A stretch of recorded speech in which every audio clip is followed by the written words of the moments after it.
stage, but entire society has to play a role. It's a war that affects each and every citizen of India. It's a war in which almost every aspect of our national life is affected in one way or the other.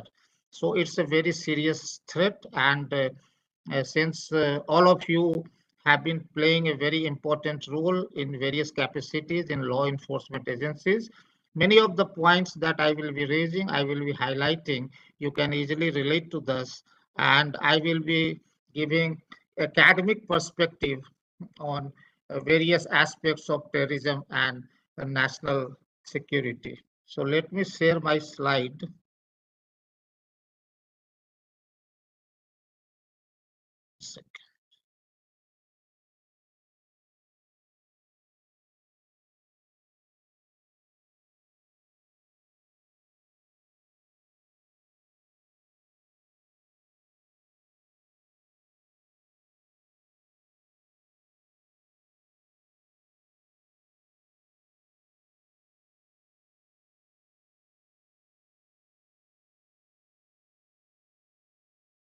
I hope it is visible.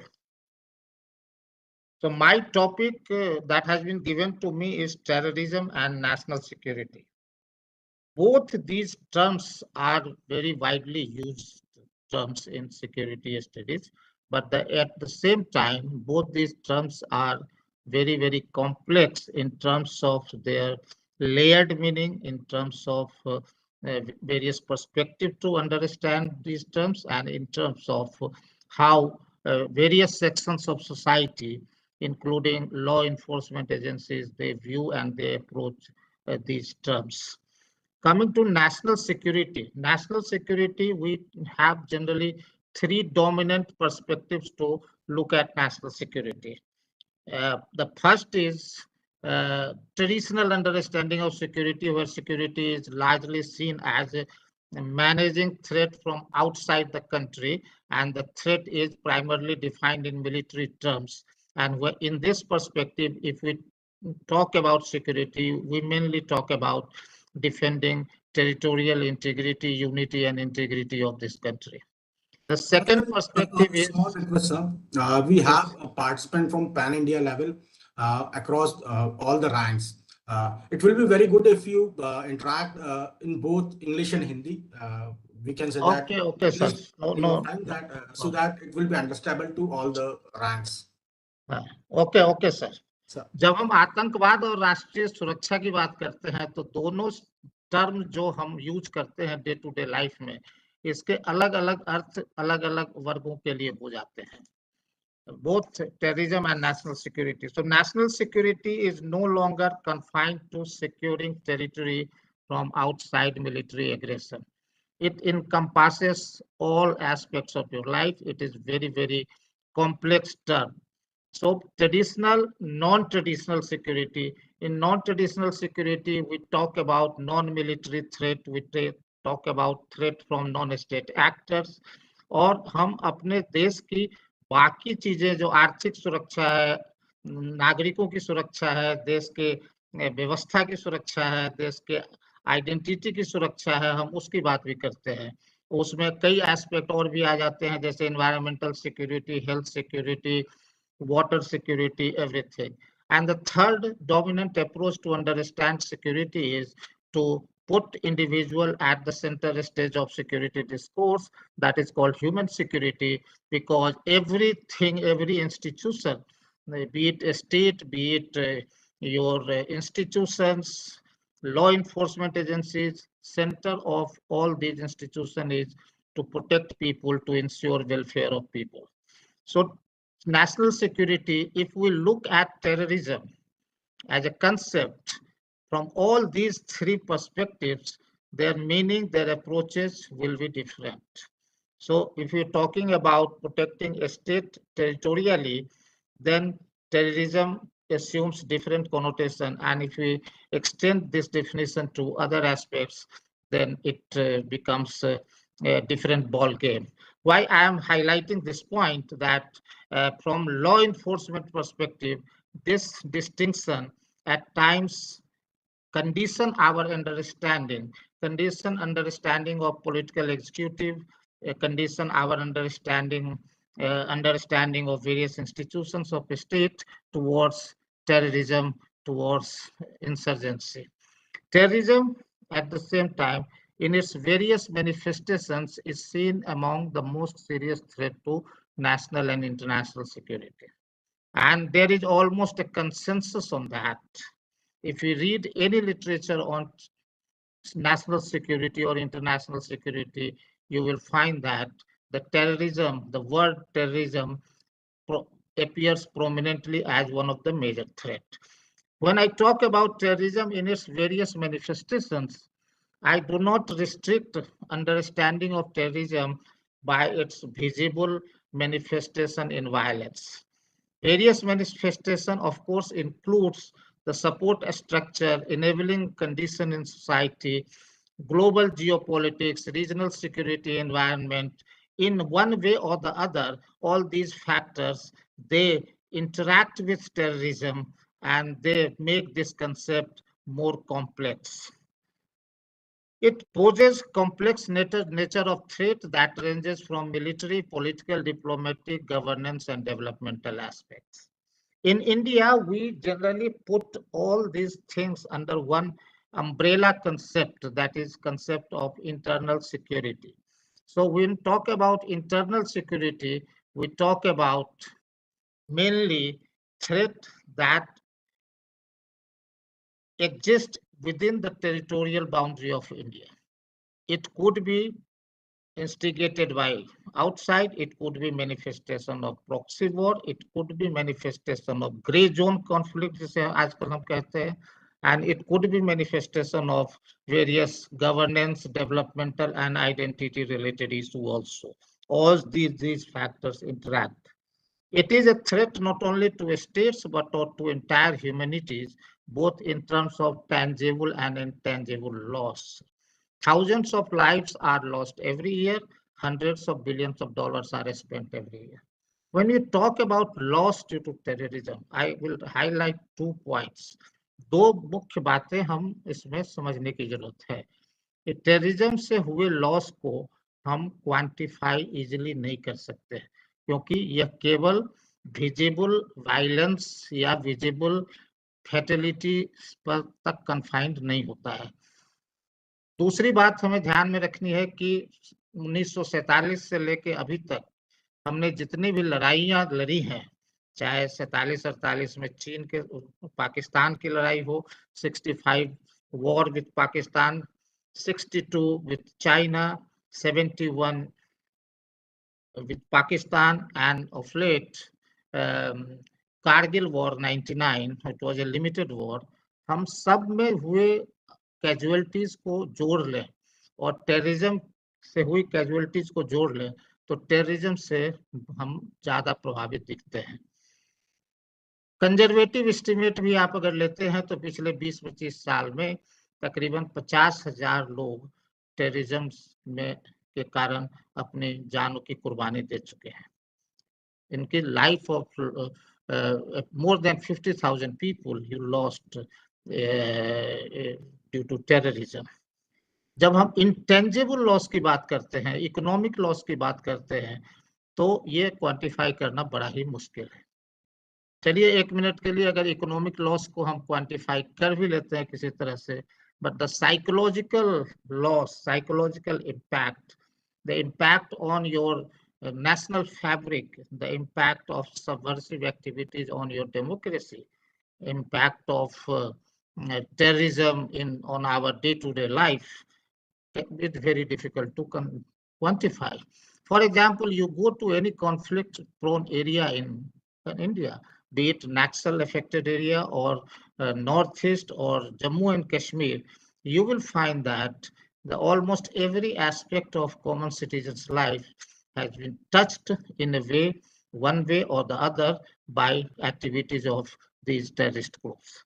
So it's a threat that cannot be quantified. In conventional conflicts, it is very easy to identify your enemy. It is very easy to identify strengths and weaknesses of your enemy, preparedness of your enemy, and it is easier compared to your internal security challenges to prepare for external aggression, be it China or Pakistan, because you have fairly good idea about the enemy, its intent, its capability, and the terrain and theater of conflict. In terrorism, you don't have very defined enemy. It's mixed in your civil society. Entire country is a theater of conflict. Anybody can be affected, and it makes very difficult, particularly if you look at the intersection between democratic institutions, democratic politics, democratic processes, and terrorist mobilization. कई बार आप confuse हो जाते हैं कि जो legitimate democratic movements हैं और कहाँ पे वो खत्म होती है और कहाँ पे टेररिस्ट मोबिलाइजेशन उसी में मिलकर आगे बढ़ जाता है। और 2-3 उदाहरण मैं आपको दूंगा रिसेंटली। एक, जब भारत सरकार ने सीएए और एनआरसी का प्रावधान किया था, तो काफी प्रोटेस्ट हुए थे उसमें, और on surface of it everybody thinks, everybody understands that protests are very legitimate in a democratic process. It should be. People will oppose government, but how these protests are used or hijacked by terrorist organizations will be clear if you read literature emanating from ISIS, social media, ISIS propaganda, and Pakistan social media. So these legitimate movements were used by terrorist organizations. Then you have farmers' protest in recent time. It is again very legitimate for farmers to protest, but how these protests are being used. So at times you have blurring line between very democratic expression and terrorist mobilization, and it becomes very difficult for law enforcement agencies to identify. So understanding a scope and actor, there is no consensus both at national level and international level. So terrorism is a contested concept, पहली चीज. दूसरी चीज, the concept evolved over a period of time and used in different context by different regimes, offering multiple perspective. International politics की बात अगर करें तो terrorism को हम डिफरेंट फेजेस में देख सकते हैं. एक जमाना था जब protest against colonial ruler, protest against repressive regime was seen as a legitimate means to overthrow those governments. तो colonial period में हमने देखा कि जो revolutionary forces थे, including those in India, they were using violent means to overthrow British government, and that happened in various parts of the world wherever you had. There the term, they were also termed as terrorist organization, आतंकवादी या different name से आप उसको बुलाते थे. फिर आया second world war का period. For long terrorism was seen as a product of your domestic political process, how you manage your domestic affairs. And countries like India, who faced terrorism in one form or the other since 1947, जब 47 के बाद हम कई जगहों पे इस तरह की जो वायलेंट एक्सप्रेशंस हैं स्टेट के अगेंस्ट में, उसको हमने फेस किया, तो पूरी दुनिया का नजरिया इसके बारे में ये था कि ये आपकी इंटरनल प्रॉब्लम है. This is a result of how you have managed, and this continued up till the Khalistani movement जो हम फेस कर रहे थे 80s में. तो उस समय भी अंतर्राष्ट्रीय समुदाय का जो रवैया था कि ये आपके पॉलिटिकल मिसमैनेजमेंट का ही परिणाम है, आपके द्वारा ही उत्पन्न किया गया प्रॉब्लम है, and you have to deal with it. Terrorism assumed international connotation gradually since 1960s due to activities of PLA. पहले तो PLA की एक्टिविटी को लेके काफी international United Nations general assembly में कन्वेंशंस वगैरह हुए, और उसके बाद अगर हम उसके डिफिनेशंस को आगे बढ़ाते हुए हम ले जाते हैं तो 9/11 इज ए वाटर सेट। 9/11 के बाद टेररिज्म की मीनिंग बदल जाती है अंतरराष्ट्रीय से। लोग इसको हम देखने लगते हैं कि जो अंतरराष्ट्रीय करण जो टेररिज्म का हुआ और एक ग्लोबल अंडरस्टैंडिंग जो डेवलप होने की बात होती है वो 9/11 के बाद है। तो ये concept over a period of time evolve होता है। और आज की बात अगर हम करें तो terrorism is greatly associated with radical ideology, radicalization, violent extremism and radicalization to terrorism। पूरी दुनिया में इसकी चर्चा होती है और भारत में भी इस पे काफी डिबेट होता है कि how radicalization to terrorism or violent extremism is becoming major source of terrorism for many countries। So 9/11 influenced current understanding of terrorism. इसके अपने खतरे हैं, इस पर मैं बाद में आऊंगा कि हम क्या 9/11 का जो एक्सपीरियंस है क्या वो भारत के एक्सपीरियंस से अलग है, या क्या can India identify itself with global narrative on terrorism, or whether India has its own unique understanding of terrorism, or India has its unique approach to deal with terrorism. इस पॉइंट पर हम आएंगे, लेकिन जो ग्लोबल नैरेटिव है उसमें radical Islamist groups, radicalization, they are dominant perspective on terrorism today, and it is intricately woven into global geopolitics। Geopolitics की बात करें तो हम ये देखते हैं कि terrorism has often been used as a tool by different nation states to serve their agenda, and that starts right during the Cold War। Cold war के टाइम में क्या हुआ था, जब एक न्यूक्लियर डिटरेंस की स्थिति आ गई थी दोनों सुपर पावर के बीच में, जहां पे पूरी तरह से कन्वेंशनल लड़ाई न्यूक्लियर वेपन के एग्जिस्टेंस के कारण अनथिंकेबल हो गया था। तो उस समय दोनों सुपर पावर अपने अपने हिसाब से नॉन स्टेट एक्टर्स, जिसको आप प्रॉक्सी वॉर कहते हैं, उसके थ्रू अपने लड़ाई को कंटिन्यू कर रहे थे। और ये विजिबल मैनिफेस्टेशन जिसका आज हम देखते हैं उसको हम ट्रेस कर सकते हैं 79 के बाद, जब सोवियत इन्वेजन अफगानिस्तान में होता है। So that time for the first time religion, politics and geopolitics, it came together, all these things, and in which United States, Pakistan, funded by Saudi Arabia, they created that religious narrative against Soviet Union in Afghanistan, and religion was used to deal with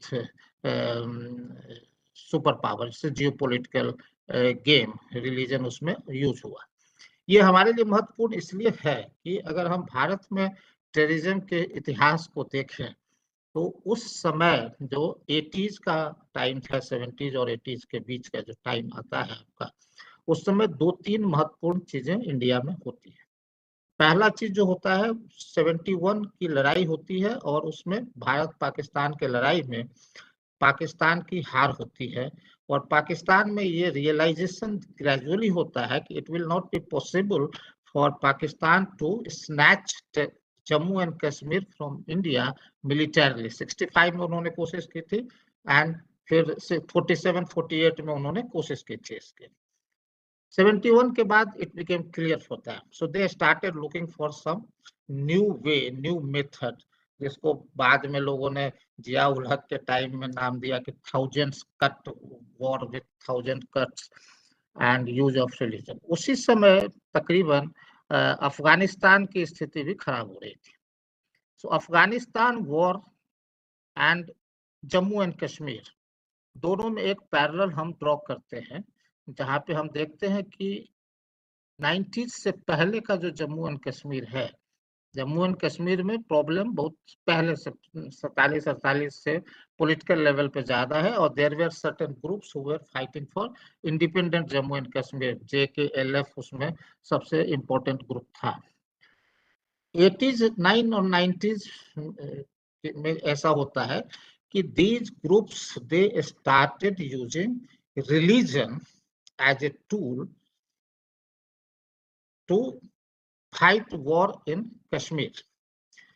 अब JKLF और हिजबुल मुजाहिदीन के बीच का जो अंतर आप देखेंगे तो JKLF का जो कश्मीर था इंडिपेंडेंट कश्मीर था, लेकिन उसमें कश्मीरियत की बात वो करते थे, it was inclusive Kashmir. Hizbul Mujahideen was the first organization created by Pakistan apparently to counter JKLF and to inject religious narrative into the JNK conflict. So उसके बाद अगर आप देखते हैं तो JNK में you have active insurgency, active terrorism since late 80s, and it continues even today. And religion is the principal mobilizing agenda of that. So first you had Hizbul Mujahideen, then you had Lashkar-e-Toiba, जैसे Muhammad al-Badr, Hujai. Groups are immaterial. They keep changing names, they keep changing, but the principal ideology remains the same. Now, this demonstrates that the regional geopolitics impacts your internal security and impacts your understanding of terrorism. और आज के तारीख में जम्मू कश्मीर की बात अगर करें तो प्रिंसिपली हम पाएंगे it's the entire agenda is driven from across the border. I'm not saying that we don't have internal issues in Jammu and Kashmir. The principal agenda is based on religious mobilization. अब वो जिहाद करते हैं, नाम ही आप देख रहे terrorist organise Hizbul Mujahideen, जैसे Mohammad and Lashkar-e-Toiba, al-Badr, all these things, groups, they have distinct religious agenda, and they use religion to achieve their objective. So this is the global politics. Now इसमें जो प्रॉब्लम होती है हम लोगों को, particularly law enforcement agencies को, कि there are certain overlapping terms जो एक दूसरे में कहाँ खत्म होते हैं कहाँ पे शुरू होते हैं वो करना मुश्किल है। और ये इसलिए भी जरूरी है कि कई बार हम क्रिमिनल जस्टिस प्रोसेस को देखें तो you have very very nuanced understanding of these things. Many a times security agencies, even academicians, they find it difficult to do it. For example, even fundamental question that we ask, how you identify an act as an act of terrorism. अब visible act हो गया उसके बाद की analysis एक अलग चीज है, but terrorism in this sense is culmination. The terrorist violence is culmination of a series of incidents. Many of them may not be illegal at all. तो एक बार हो गया तो फिर आप बैक ट्रैक एनालिसिस करके कर भी सकते हैं, लेकिन इट इज वेरी डिफिकल्ट कि फंडामेंटलिज्म, रेडिकलिज्म, टेररिज्म, इस सब के बीच का जो अंतर है वो अंतर कहाँ पे शुरू होता है कहाँ पे खत्म होता है, ये बड़ा मुश्किल काम है, unless you have visible manifestation of violence. और डेमोक्रेसी के लिए खतरनाक है। So often fundamentalists and non-violent radicals are equated with terrorists, which leads to legal complications. ये हमने अपने देश में भी कई बार देखा है। It impedes development of an effective city doctrine that needs precise metrics to determine the threat and achieve quantifiable outcomes. It is untenable to fight against abstract, ambiguous concepts such as terrorism, extremism, violent extremism in the absence of any internationally legally definitions of such terms. हमारे पास भी एक जो precise definition की थोड़ी कमी दिखती है। पोटा और टाडा में कोशिश की गई थी, लेकिन अभी यूएपीए के अंदर में terrorist section 15 of UAPA act, UAPA tries to define terrorist act, but it is also so broad that many of the sections, many of the components, they lead to varied interpretation in court of law. So properly identifying people as fundamentalist and potential radical is critical for preventing them from becoming violent extremist or terrorist. So एक area जहाँ पे हम academicians को भी परेशानी होती है, and I assume the government agencies may also be facing problems, complexities, complications, is to how to conceptualize these things. Then second, you have blurring conceptual boundaries between terrorism, insurgency, proxy war, hybrid war, gray zone conflict, सब conventional warfare. Theoretical level पे ये सारे concept बिल्कुल अलग अलग हैं, अलग अलग कोनोटेशंस है, इसके अलग अलग मायने हैं. बट अगर ग्राउंड एक्टिविटी के हिसाब से देखें तो this things are getting blood. Insurgent groups are using terrorist as a method. Insurgent groups are doing terrorism also. Then terrorism is manifestation of proxy war, is part of proxy war. Terrorism has been understood within the framework of जिसको हम hybrid war कहते हैं, fifth generation warfare कहते हैं, और सब conventional और guerrilla warfare का तो इसमें है ही. अगर हम insurgency for example naxalite movement की एनालिसिस करते हैं तो उसमें गुरिल्ला वॉरफेयर वाला जो टर्म है माओ का, उसको उसके परिप्रेक्ष्य में हम उसको समझने की कोशिश करते हैं.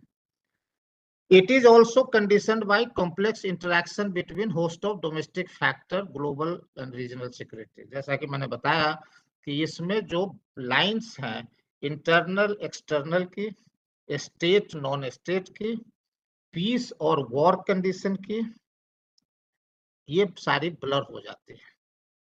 अब ग्रे जोन इसी को कहते हैं जहां पे आप न युद्ध में है और न आप शांति में है. पाकिस्तान के साथ भी कह सकते हो, चाइना के साथ भी आप कह सकते हैं.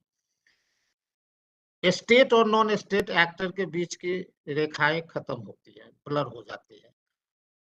Proxy war based by state using non state actor, तो इसमें स्टेट नॉन स्टेट दोनों आ जाता है. And you have internal factors like deep social political grievances, governance, developmental issues.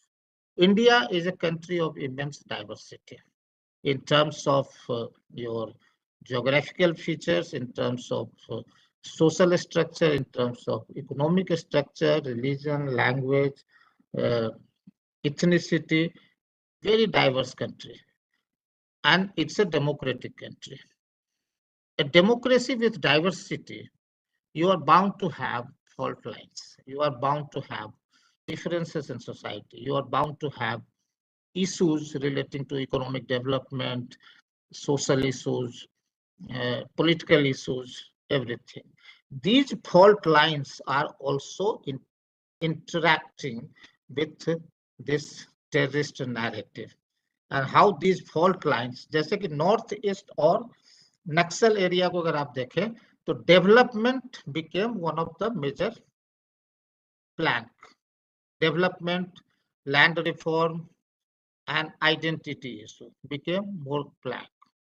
Now यहाँ पे थोड़ा सा डाइग्रेस करके मैं एक बात बताना चाहूंगा कि आज तक कोई एम्पिरिकल स्टडी नहीं हुई है जो सीधा सीधा correlation lack of development and terrorism में कर दे कि lack of development leads to terrorism. Root cause theory जो होती है टेररिज्म की, जिसमें हम टेररिस्ट एक्ट को रेशनलाइज करने की कोशिश करते हैं, वायलेंस को हम जस्टिफाई करने की कोशिश करते हैं कि ट्राइबल के साथ बुरा हो रहा है या इसके साथ बुरा हो रहा है, इसलिए इन ए वे डायरेक्टली और इनडायरेक्टली वायलेंस में be justified, but that's not the case. You have similar developmental condition in many districts. In some of them you have insurgency, in some of them you have you don't have insurgency. हमने एक study किया था बहुत पहले कि जो छत्तीसगढ़ है और राजस्थान है या उड़ीसा का कुछ डिस्ट्रिक्ट है, level of human development is similar or worse in areas where you don't have insurgency and in areas where you have insurgency. So there are very other factors, but these grievances are embedded in the narrative of conflict. और ये कश्मीर में भी आपने देखा है. अब कश्मीर का 2-3 मैं मिथ बता दूं जो मेजर नैरेटिव की political mismanagement. If you can you explain terrorism with this indicator, तब तो भारत के कई राज्यों में पॉलिटिकल मिसमैनेजमेंट है. Corruption can not be as per our study सीधा कोरिलेशन बनाने में बड़ी मुश्किल होती है। सो इस पर मैं आऊंगा थोड़ी देर में, लेकिन ये वर्ड हमेशा से इंटरचेंजेबली यूज होते हैं। Definitional issues I have pointed out कि डिफिनेशनल इश्यूज जो है टेररिज्म में बहुत ही ज्यादा है। और अगर यहाँ पे जो बिगेस्ट पैराडॉक्स हम देखते हैं कि पूरी दुनिया में, भारत के अंदर हम ये मानते हैं कि टेररिज्म, या भारत में उसको थोड़ा अम्ब्रेला ऑर्गेनाइज टर्म को यूज करें तो आंतरिक सुरक्षा का विषय, is very serious threat to your national security. तो फिर इस पे समझ क्यों विकसित नहीं हो रही है, एक common understanding why this has not been. In India also you find that several terms are being used. Terrorists, militants, insurgents, left-wing extremists, underground organizations, कई चीजें हम एक साथ यूज करते हैं। हम नक्सल को टेररिस्ट आउटराइटली कहने में हिचकते हैं, उसको लेफ्ट विंग एक्सट्रीमिज्म कह देते हैं, या हम किसी इंसर्जेंट को मिलिटेंट कह देते हैं और किसको ये कहते हैं।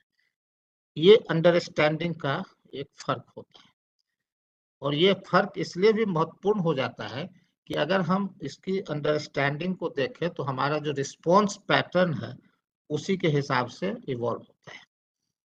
अगर हम टेररिस्ट माने तो हमारा रिस्पॉन्स पैटर्न, और एक हम एक्सट्रीमिस्ट मान लें तो हमारा रिस्पॉन्स पैटर्न, दोनों में अंतर हो जाएगा। एक में political and development aspect primacy पे आएंगे, और टेररिज्म में सिक्योरिटी एस्पेक्ट प्राइमेसी पे आ जाएंगे। और कई जगह पे हमने देखा है, जब हम ट्विन अप्रोच की बात करते हैं, डेवलपमेंट एंड सिक्योरिटी दोनों की बात करते हैं, पॉलिटिकल अप्रोच की बात करते हैं, तो इस तरह की जो अंडरस्टैंडिंग है वो है। इसका कारण ये भी हो सकता है कि हम जो largely unlike major countries in the globe, we are fighting terrorism with in our own territory. Afghanistan, Iraq या सीरिया की बात करें तो वहां पे दूसरे देशों में जो सुपर पावर्स है, अमेरिका है, वो लड़ाई करता है, हमारे अंदर अपने अंदर है। तो इसलिए कई बार political approach, political understanding, it dominates our understanding because they are your own people, and then they have to be integrated, reintegrated into mainstream. They are own citizen, and they have to be dealt with strictly within the rule of law framework. We have not treated terrorism as war. We have not treated terrorism as something that has to be completely dealt within the framework of war, conflict. We have largely managed this conflict, if I use that term, within the framework of your criminal justice model. Even in Jammu and Kashmir and in Naxal affected areas, civilian supremacy is there, law enforcement parameters are there. And that is why, perhaps, I'm not sure, the areas where your police organizations are leading this conflict, this war, the success rate has been higher. For example, in Punjab, I've seen, in Andhra Pradesh, you can say, in Tripura, you can say some extent. All these can be termed as success story, your fight against terrorism. And in all these, your police organizations, state or police organizations, they are very there. So definitional problem is there. Then there are arena-centric approach also. Arena-centric approach means to that academics, their understanding of the subject, how they debate it. Second, the government's statement about terrorism, including the legal instruments, including political instruments, judicial rulings, regulations. The another arena is public debate on the subject. The various ways the mass media choose to label and interpret the concept. यहाँ पे भी आप देख लेंगे कि कई बार उसके मायने कई बार अलग हो जाते हैं। और फेडरल सिस्टम में सेंटर स्टेट रिलेशनशिप की बात अगर करें तो कई दफे हमने देखा है इस सेंट्रल गवर्नमेंट की अंडरस्टैंडिंग और स्टेट गवर्नमेंट की अंडरस्टैंडिंग एक लाइन पे नहीं होती है। एंड चौथी बात जो है, the discussion of those who oppose many of our society's values and support or perform act of violence and terrorism against what they consider repressive state। यहाँ पे छोटी सी जो पॉइंट मैं हाईलाइट करना चाहूंगा, वो जिसको हम ब्रॉडली सपोर्ट स्ट्रक्चर कहते हैं, जो इंटेलेक्चुअल लेवल पे मिलता है, रैशनलाइजेशन होता है कि this may be due to deficiencies of your government or deficiencies of a particular political party, and somehow this has to be dealt with differently. It's not a terrorism, it's some kind of। तो एक एपोलॉजिस्ट होते हैं, intellectual class में भी आपको मिलेंगे, media में भी आपको मिलेंगे, सिविल सोसाइटी ग्रुप में भी आप मिलेंगे, जो इस तरह के चीजों को रिप्लेस कर। दूसरा जो आजकल कुछ सालों से हम देख रहे हैं जो स्थिति बनती है, ये वॉर साइबर स्पेस में चला गया है और नैरेटिव पे ये काम होता है, narrative building. So all these factors they understand your definitional understanding of terrorism। definitional understanding में जो यूएपीए की बात हमने की, जो आर्टिकल जो सेक्शन 15 उसका है, वो टेररिस्ट एक्ट को डिफाइन करता है, बड़ा ही लंबा चौड़ा है, मैं उसके डिटेल में नहीं जाऊंगा, आप सब लोग परिचित होंगे उससे। एंड देन दिस, तो then how to understand this, तो बॉयल डाउन करके जो अंडरस्टैंडिंग बनती है जो टेररिज्म की, उसके 2-3 एस्पेक्ट को हम हाईलाइट करना चाहेंगे यहाँ पे। पहला चीज कि violence as a tool, as a means to achieve your political objective, that you have to have political objective, you have to have violence as a tool to achieve by an organization। so एक organisation होना चाहिए, एक उसकी objective होनी चाहिए और violence principal tool होना चाहिए। तो इसमें ऑर्गेनाइजेशन बड़ा ही महत्वपूर्ण रोल प्ले करता है, एंड काउंटर टेररिज्म का भी focus mostly organization and leader पे होता है। You have to have organization. This also explains why, despite having similar objective conditions in different parts of the country, certain parts they have insurgency, they have a problem of terrorism, that mainly because of existence of organization। So that is one, violence as a means to achieve your political objective cannot be justified। उसका कोई rational, कोई justification नहीं होगा। इसका कारण ये है, कि सिंपल कारण है कि you are in a democratic country where you have multiple channels to air, address, resolve your grievances. Violence was a legitimate tool during colonial rule, जहां पे लगा कि क्रांति करके, हथियार बंद क्रांति करके हम सत्ता को बदल देते हैं।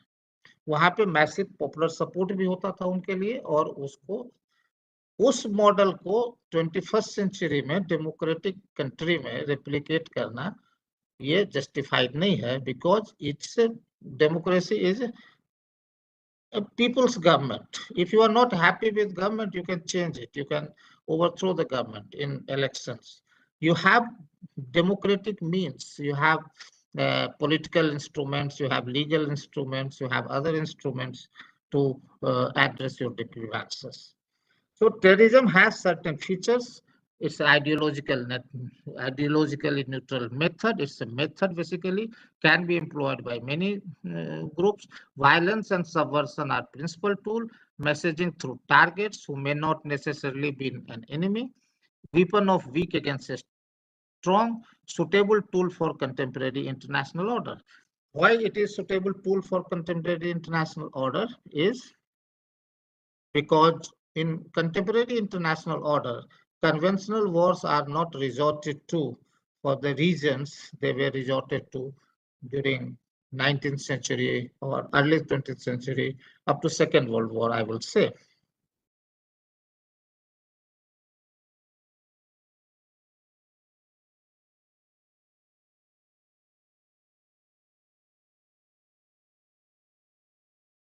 So it is so full-scale conventional wars are not generally resorted to. In that case, the nation states in an anarchical international order, they use these non-state actors to further their own interest.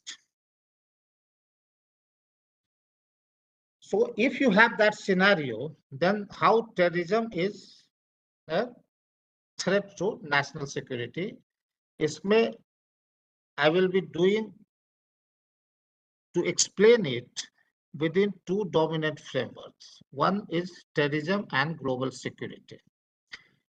In international contemporary international order, where I have said that the interstate war are not common, conflicts involving non-state actors have become a major component, major area of contemporary international politics.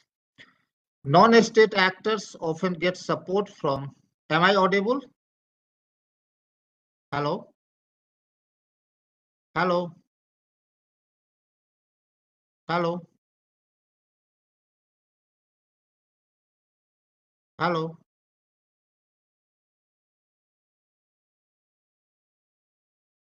Hello?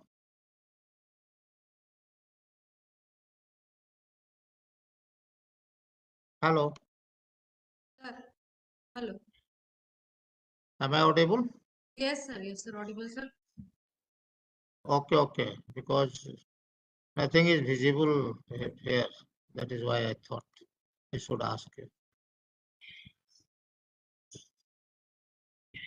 My screen has become blank. That is so. Non-state actors often get support from state actors. You can cite example of Afghanistan, Syria, Iraq, and many other parts of the country. India is prominent example where non-state actors, mostly based in Pakistan, they are used against India. I will not go into detail, all of you are aware. Involvement of external powers in conflict. Syria, Iraq, Afghanistan, India, of course, we have involvement of external. Imperatives of globalizations. Issues that require global cooperation.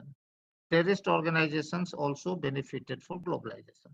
Globalization has also helped terrorist organizations in many ways, be it terror finance, be it social media, be it technology, and be it integrating their narrative with global narrative on democracy and human rights. These two concepts, these two, democracy and human rights, they are used widely by terrorist organizations to legitimize their activity. In India also, they have been doing that, and in other parts of the globe. Here, one needs to understand that these organizations are not democratic organizations. They use democracy to subvert democracy. So the moment in Kashmir also, it is surprising to note that these groups, they talk about individual liberty. These groups, they talk about human rights. These groups, they talk about democratic rights of people.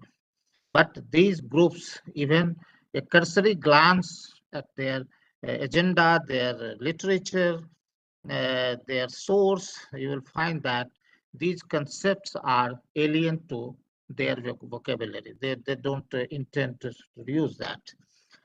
Due to economic interdependence, war is not a viable option. That is why it's at international level, this is being done.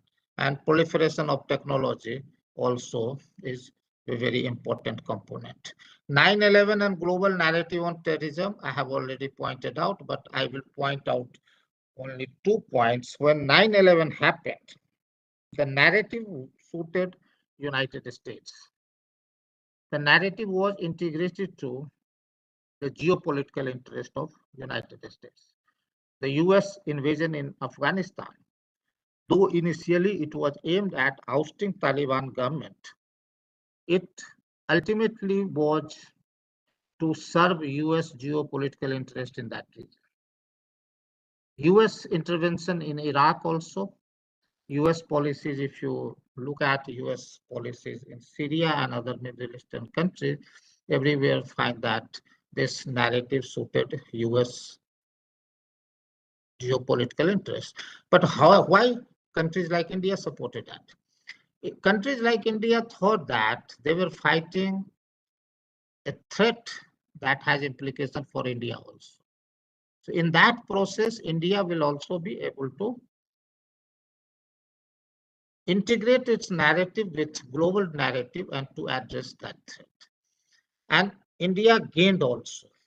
Since 9/11, you find greater appreciation of Indian understanding of Kashmir than Pakistani understanding of Kashmir. Before 9/11, if you simply go through proceedings of United Nations, proceeding of international organization, you find that the principal charge against India was framed within the framework of democracy and human rights, and India was often at the receiving end in Jammu and Kashmir. After 9/11, gradually United States also started realizing that India has a legitimate case. These groups are not fighting for democracy. These groups are not representing a genuine problem of people. These groups have their own agenda. Many of them are working to merge Jammu Kashmir with Pakistan, and many groups like ISIS, they have global agenda. So limitations of global war on terror was also there. And the second point that I wanted to highlight, I will come to that point later also, that the principal articulation of terrorism was done within the framework of Al-Qaeda, ISIS, Daesh, and Islamists. They were posing threat to Western countries. Even today, you read American literature and you'll find that सबसे बड़ा threat Islamic state और al Qaeda का है. भारत की बात अगर करें तो इस्लामिक स्टेट और अलकायदा से जो थ्रेट है वो उतना सीरियस नहीं है. I will come to that point later. जितना वेस्टर्न कंट्रीज को है. अगर हम पिछले 2014 के बाद का अरेस्ट वगैरह भी देख लें ISIS रिलेटेड लोगों का, तो मुश्किल से 350-400 NIA का डेटा अगर हम यूज करें तो 300-400 के बीच में कहीं पे आता है, जो इंडिया के हिसाब से बहुत ज्यादा अलार्मिंग थ्रेट नहीं है. विजिबल मैनिफेस्टेशन ऑफ वायलेंस भी उतना नहीं आपने देखा होगा जितना आप दूसरे ग्रुप्स का देखते हैं. लेकिन इसका जो एक दूसरा फ्लिप साइड है कि जो रेडिकलाइजेशन का पॉइंट है, radicalization they have been successful in infecting a small section of societies in certain part of country due to their narrative, and this could in the long run have very adverse impact on your democratic structure.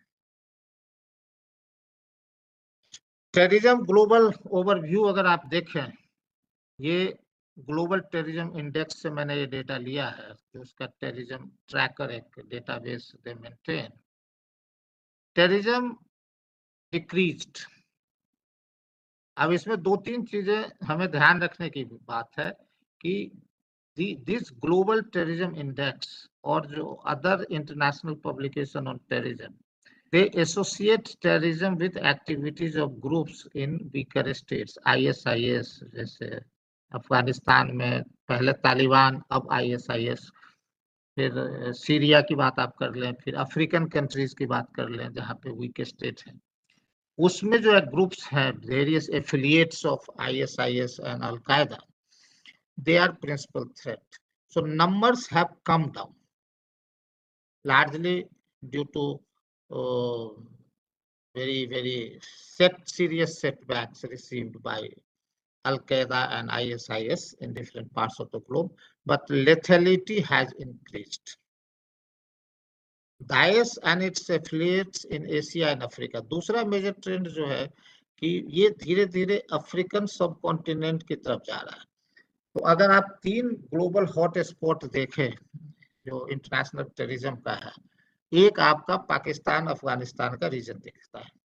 Pakistan Afghanistan का reason, इसको आप mothership भी कह सकते हैं, क्योंकि all groups al Qaeda, ISIS who are active in ideological, जो उसका बेस है, that was given by this region right since 1980s। आप देखेंगे अल-कायदा का भी लिंक आपको मिलेगा अफगानिस्तान से, पाकिस्तान से, एंड ISIS का भी लिंक आपको मिलेगा आइडियोलॉजिकल वे में।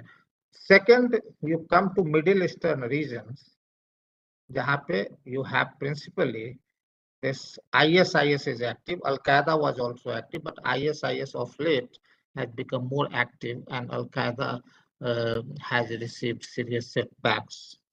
ISIS has greater presence. And thirdly, you go to African region, जिसको आप हॉर्न ऑफ अफ्रीका, साले रीजन आप जिसको कहते हैं, वहां पे इस ग्रुप की एक्टिविटी काफी बढ़ गई है। बाकी यूरोपियन कंट्रीज में you mainly have inspired groups, inspired individuals. They many a times they carry lone wolf attack. They are, or many of them they go to these conflict regions, Syria, Iraq, Afghanistan, to fight on behalf of ISIS. Dominant trend in terrorism perpetrated by radical Islamist outfit, ideology and geopolitics are main drivers. This point I have explained. States have been employing armed non-state actors. That I have covered.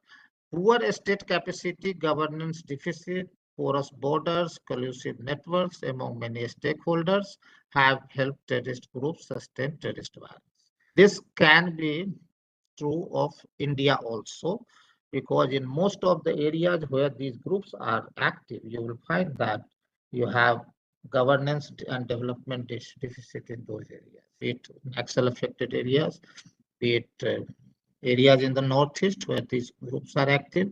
You have serious government deficit. In many areas, the government institutions, they very less presence, they're less effective, and only security organizations are very active in those areas. You have porous borders and collusive networks among many stakeholders. You must have found that, particularly when you investigate terror finance related issues or network between linkage between narcotic trade and terrorism, you will find many stakeholders. Many stakeholders are very legitimate players, legitimate economic players, but their activities, they support terrorist organizations. There is significant overlap between legal economic sphere and this subversive economic sphere. Anybody who is tracking money laundering, anybody who is tracking this financial networks, they will find that you have very significant gray areas there, where all kind of illegal money, illegal activities, they are converged and they use. Pakistan, Afghanistan have terrorism being employed against as a state instrument, and sustained efforts to support terrorist organizations operating in India since 1980s. So a state and non-state actors. Then new and emerging technology. New and emerging technology में 2-3 points I will highlight that we have witnessed, we have noticed that we are in the phase of post-organizational violent extremism, where you have very diffused organizational network. Modern terrorist organizations, they are not marked with very rigid organizational structures, जैसा कि हम LTTE में देखते थे या Maoist में हम देखते हैं आज भी. It is very diffuse network, it is inspired network, and this is mainly inspired by social media platform. Lone wolf extremist attacks, जो inspired हो गए या radicalized हो गए and बाहर से support मिला, और then you do that. Drones and UAVs are being used extensively. In India also, you have number of cases in the recent past where drones have been used. Number of cases have been reported in Punjab, in Jammu Kashmir, where drones have been used to transport drugs and weapons. Around 65 non-state actors worldwide had drone deploying capability. Then they use blockchain technology, online payment method. These are increasingly used. Artificial intelligence and 3D printing are other two emerging technologies that are being used for propaganda dissemination and printing lethal. And this emerging technologies, law enforcement in India, particularly we have seen in drones, the efforts are being made to have a regulatory framework. They have been put in place also in many areas, but drones coming from Pakistan, you have many technological gaps that government is cognizant of, and they are trying that. Then the cyber disruption, critical infrastructure, radicalization, all these things, they are used by terrorist groups. Radicalization is a very, very serious problem globally. Radicalization, violent extremism. In India also, gradually we are realizing that how these tools are being used to target a section of your population on religious lines, to alienate them from mainstream and to drag them to their subversive agenda. Terror finance, we have discussed that that's a very, very important component to sustain terrorist organization. And one of the principal component of counterterrorism is to somehow disrupt that financial network.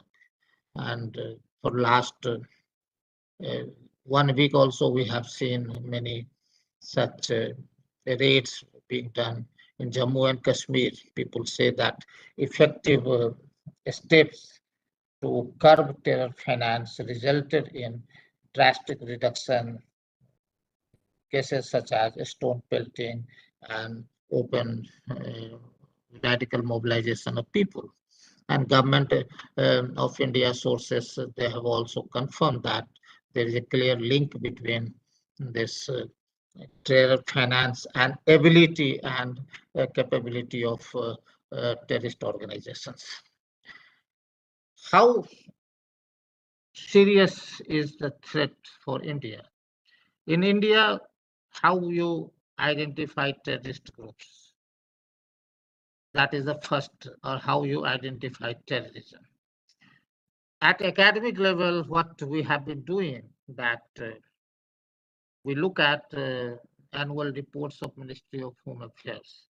So annual report of Ministry of Home Affairs, if you go through, internal security is umbrella term.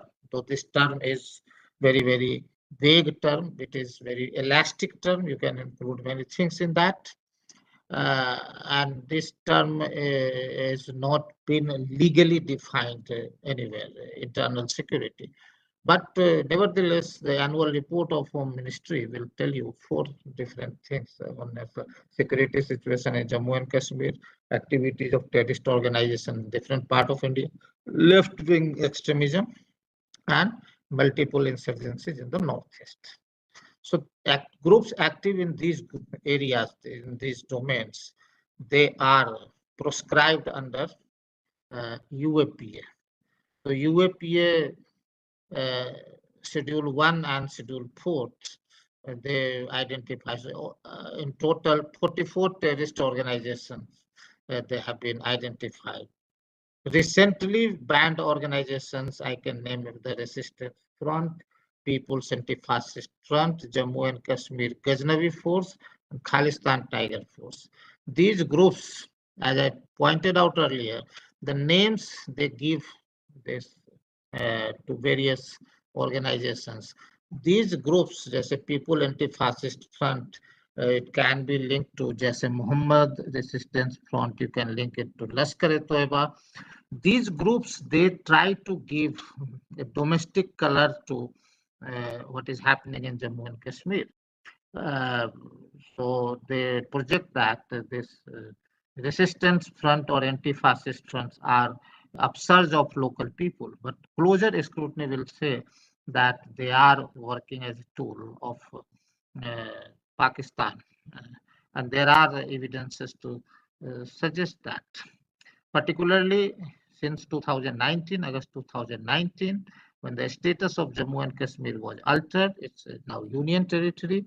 The government of India has taken a number of steps, particularly in areas of economic development, infrastructure development, to integrate people, to inspire confidence in local people that their future is better in India than in Pakistan. So that has blunted the narrative to some extent, but as we have discussed, the situation in Jammu and Kashmir depends to a great extent on what is happening across border. We have to wait and watch to do that. Then you have People's PFI. It's become a very serious political debate also. PFI and its associates or affiliates or front. There are organizations, the ban in India. As per SFTP data between 2000 and 2023, May 18th, 46,557 persons were killed, 23,838 incidents of killing. That includes 14,203 civilians, 7,452 security force personnel, and 23,706 terrorists. This data has been compiled from South Asia Terrorism portal, and it is based on open source information. In 2020, killing was 415. In the last few years, you have seen a trend in Jammu and Kashmir that some sort of desperation, some sort of targeted killing, and some sort of activity to ensure that the normal political process is not restored in Jammu and Kashmir. And because the government had promised that once situation restores, the statehood of Jammu and Kashmir will be restored. So if you move in that direction, Jammu and Kashmir will become a state of India. Currently, it is a union territory. But somehow that process will undermine Pakistan's effort to continue with proxy war in that. So terrorism in India, if you talk about areas where it impacts national security, Jammu and Kashmir, then you have Naxal, Northeast, and the facilitating net things, support to network is network with organized crime, collaborative operation with various terrorist groups, non-state actors, anti-state players supported by intelligence agencies of Pakistan. Then technology, and then the most important point as an academic, the rest of the points as law enforcement officers you are well aware, is that how these factors they interact with your internal issues, such as issues of governance, police reform, coordination between center and state in a federal polity, caste, community, regional, cultural differences. This explains manifestation of discontent in violent conflict. Here, we qualify that mere existence of a problem in society. Many of these problems are natural in any society. Internal issues, issue of governance in a complex country like India, with a lot of other issues, the governance has been a challenge. Effective governance, you have serious challenges on that front, particularly in rural areas, tribal areas, how a state performs, how your political process are in place. Police reforms, you all know, I will not elaborate on that, but the interface of police organization with political, executive political factors, it has been emphasized on, and there is a need for greater autonomy of police organization.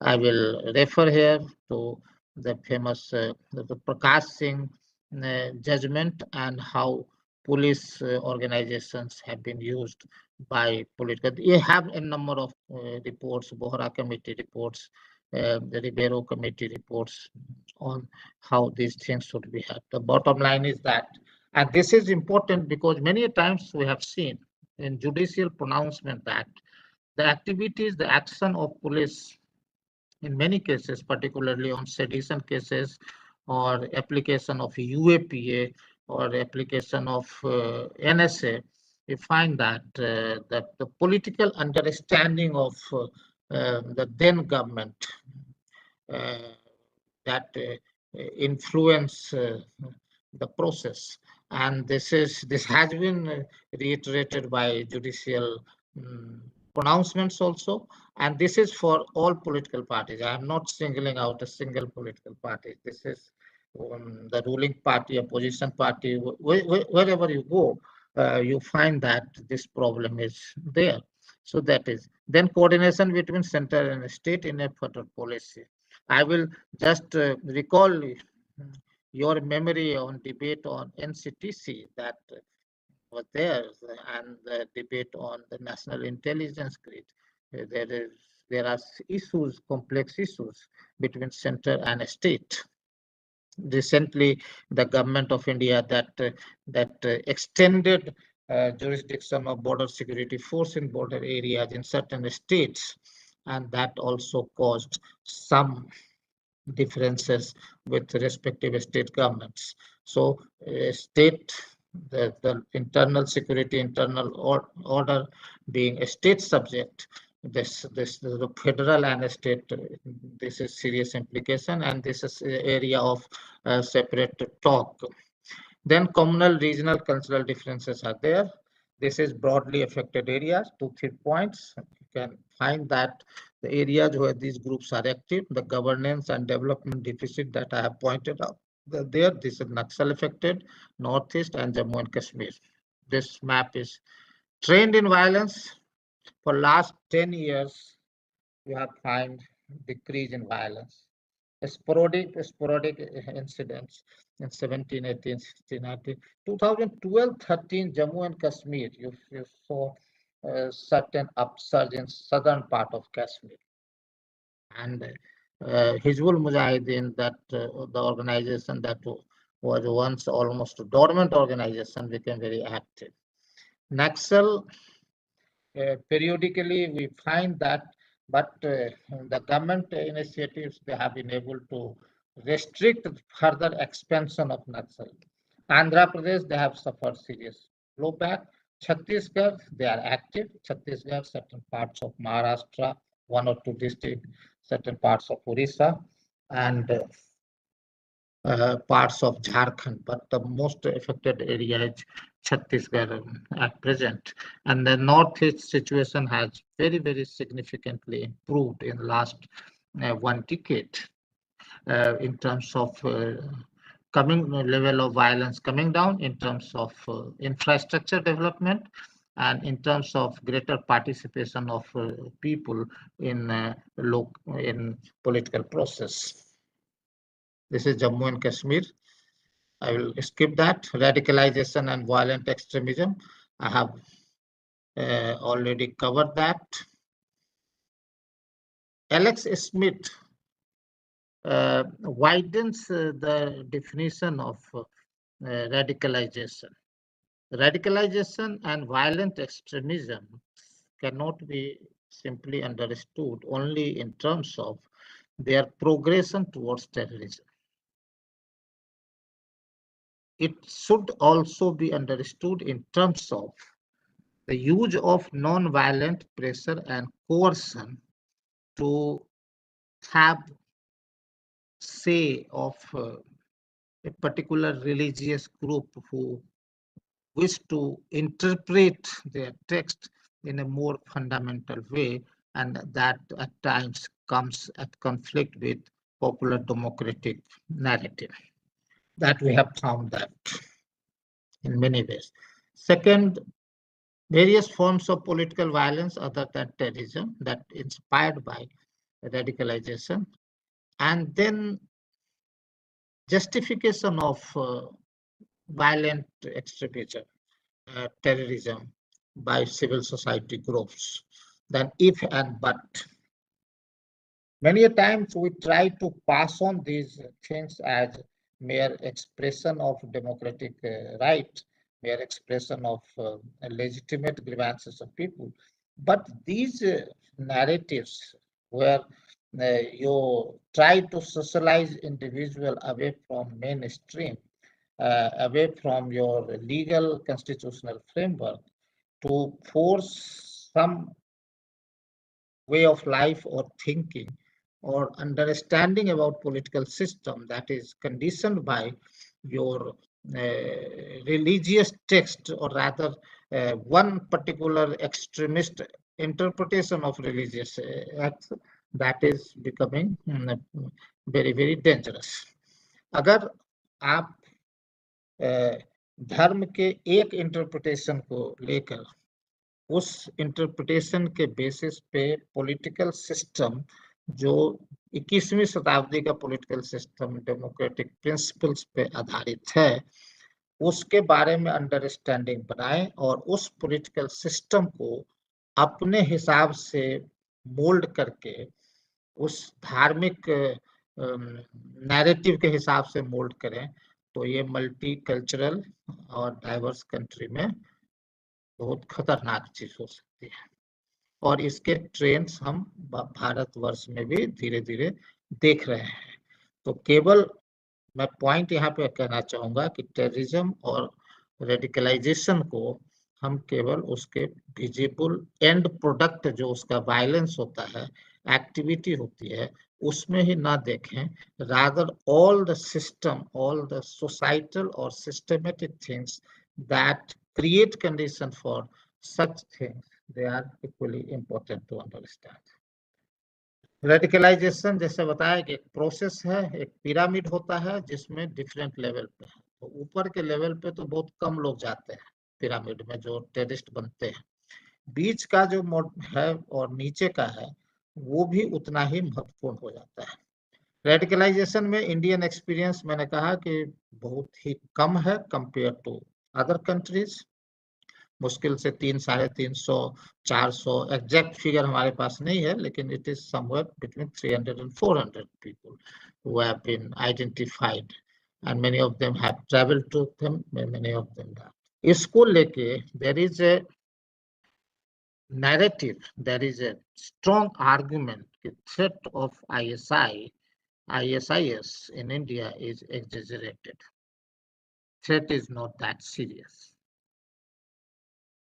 I leave it to your understanding because this point is debated whether the threat posed by ISIS is exaggerated or threat posed by ISIS is not that serious if you compare it with proxy war with Pakistan. So there are views, and there are second line of argument related to our radicalization, that the fact that India produced very less terrorist inspired by Al Qaeda and ISIS. Al Qaeda में भी India से बहुत कम लोग थे. It proves that the Indian model of management of diversity is best in the world. The way we have managed diversity, due to its historical cultural reasons, due to its political process, accommodative political process, due to the way the political system has evolved in this country, where everybody feels that they are part of the system, they're part of the nation building process. That can be a lesson to the other countries also. In other countries, for example, the number of people joined ISIS or Al Qaeda from UK or France is far, far greater than India. The level of radicalization that you find in France, UK, many European countries these days are more vicious than what we witness in India. So why is that? Is it due to the way you have managed diversity? It is a way that you have dealt with these organizations, the way law enforcement agencies. Is it due to your cultural historical legacy that Indian society has historically been very assimilative society where you respect diversity? Your cultural ethos is not to impose one way, one God, one book on every people in society. You encourage diversity, you respect diversity, diversity in faith also, diversity in the way you worship, diversity the way you practice your cultural practices, the diversity the way that you interact with other cultures, diversity in the way that you accommodate other cultures with your own culture. All these things they had saying that India can perhaps provide a model to other countries also. Always you don't have to learn from outside. So the Indian experience will tell you certain narratives. Northeast, I have already pointed out that we have been dealing with very successfully. But 2-3 points with Northeast I wish to highlight that. One is relating to, again, this radicalization and demographic issues that has been a serious security threat. And even governor's report, Supreme Court judgment, they have pointed out these things. Then situation in Northeast depends to a great extent with your relationship with your neighboring countries. So situation, one of the factors that you have improved situation, that your improved relation with Bangladesh during Sheikh Hasina's Awami League government. The government has been more accommodative compared to BNP government, where subversive activities were encouraged. Then in Myanmar also you have greater coordination at operational level. At political level, yes, the Myanmar is moving in a direction that it will encourage China to establish its firm control under military rule. India has been insisting on restoration of democracy, but at the same time, India is dealing with military rule there. And at operational level, there have been examples of excellent cooperation between these two countries. The third factor that impacts the insurgency situation in the Northeast is the way you have articulated your actist policy with emphasis on connectivity, infrastructure that will generate new jobs, new opportunities to people, and there will be less incentive for violence. Yes, ethnic identities, inter-ethnic relationship is a very serious issue there, and that needs to be dealt with very innovatively. The recent incident in Manipur points to one of the issues and how the group relationship is managed, taking into account legitimate interest of all the groups. Left-wing extremism, I have already covered that, parts of Chhattisgarh, Jharkhand. Why I have included left-wing and Northeast under terrorism, that for academic perspective also, since you don't have any concrete universal definition, so what we have been doing, we have been taking a reference from UAPA and organizations banned under UAPA. And acts defined under UAPA. That is the dominant understanding today in academics, in the sense of very precise legislation. So UAPA has been modified, has been upgraded, and it serves the interest to a great extent, though it has various gray areas. So left-wing extremism is qualified as one of the banned group, and left-wing extremism, most dominant is North CPI Maoist. Chhattisgarh, the worst affected state. And here you have very, very important factors that you have to we need to take into account.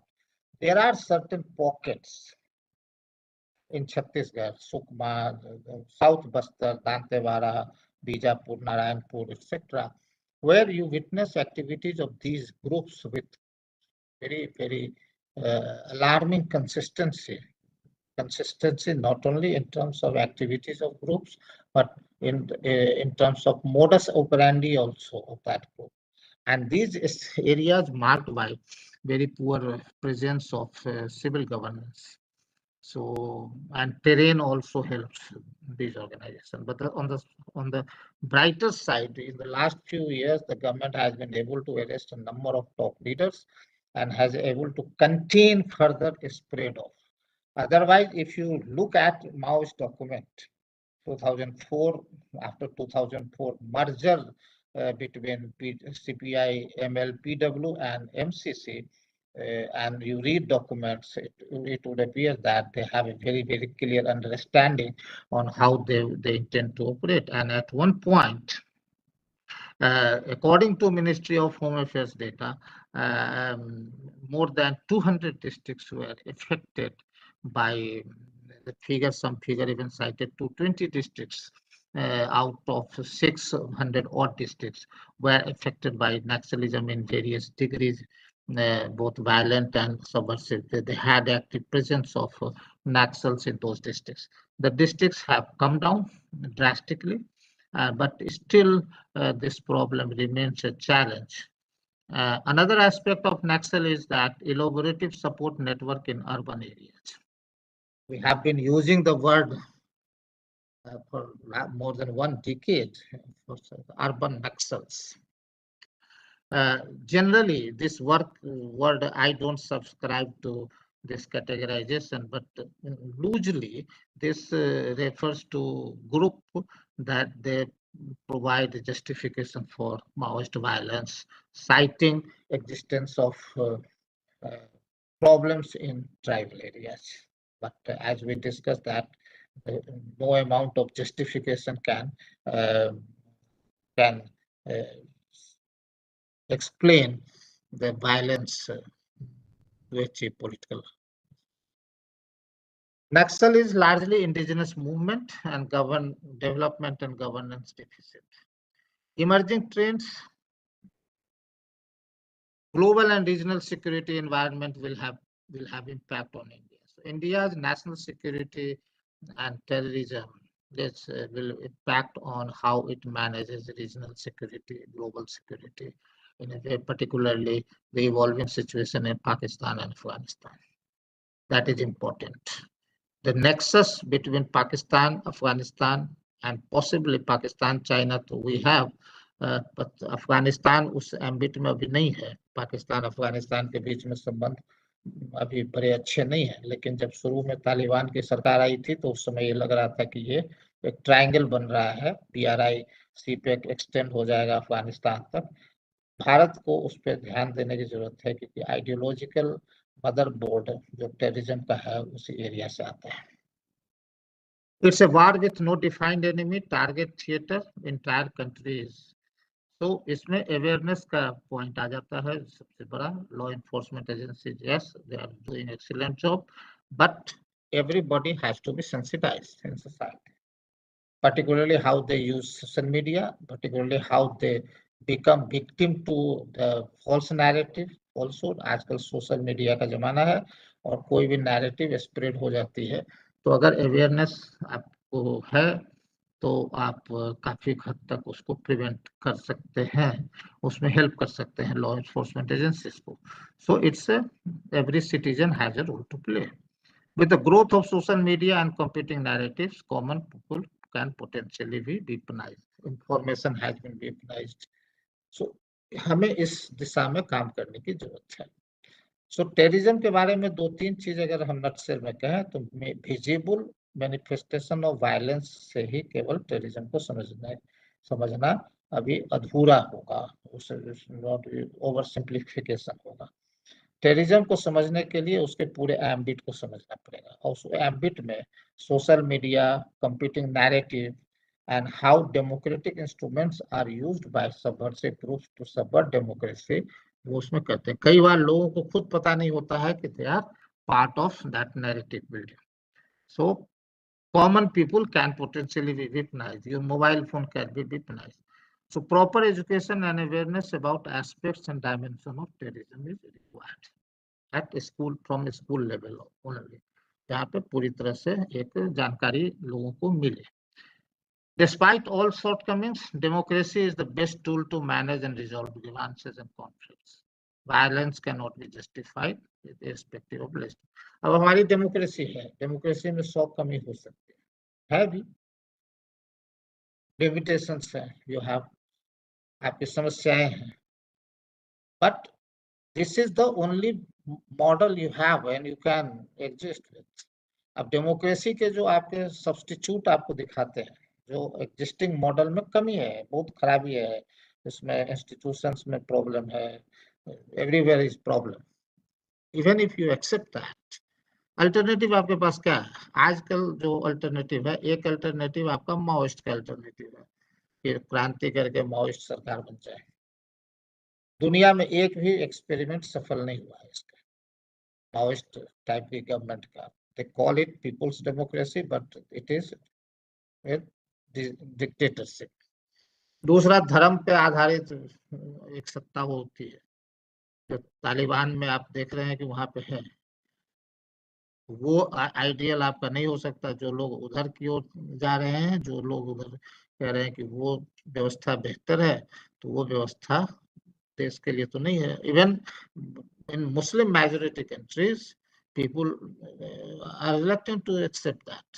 Saudi Arabia अपने को open up कर रही है, UAE में काफी reforms हो रहे हैं, but many Muslim countries they are reforming itself, but this interpretation जो यहाँ से emanate होती है, radicalized interpretation of religion, जिसको सलाफी बहावी interpretation कहते हैं, it's not suitable for India. India में constitutional democracy is the best form. So violence you cannot justify irrespective of legitimacy of grievances. और तीसरा जो है, पहले होता था राजा महाराजा डिक्टेटरशिप, इंडिया के लिए वो भी नहीं है। इंडिया ने एक्सपेरिमेंट कर लिया है डिक्टेटरशिप का 70s में, it's not there. The only model that you have, good bad ugly, is your current model. You have to strengthen it, you have to make it more vibrant, you have to remove its shortcoming, and this understanding of nuances of propaganda through emotive and unverified information is required to avoid inadvertent support to the process of terrorism through indoctrination. And India has a history and culture of celebrating diversity in a spirit of universal brotherhood. That's all from my side, sir. I am open to questions. सभी participant से request है, यदि वो कोई भी सवाल हमारे speaker से पूछना चाहे तो फोरम ओपन है, you can very well ask questions, यदि आप पे किसी भी प्रकार के डाउट्स हैं।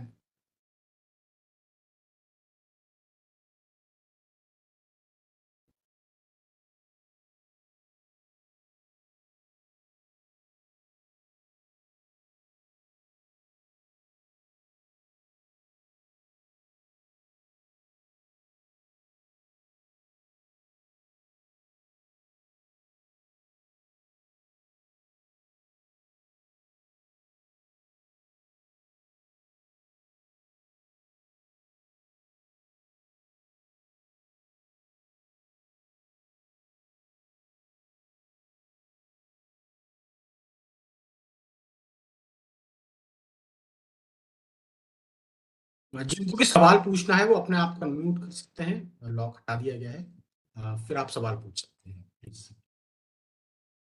No sir. Hello hello. Yes, sir. Go ahead. Sir, मुझे लॉन वुल्फ अटैक में थोड़ा डिटेल जानना है, वो क्या होता है लॉन वुल्फ अटैक?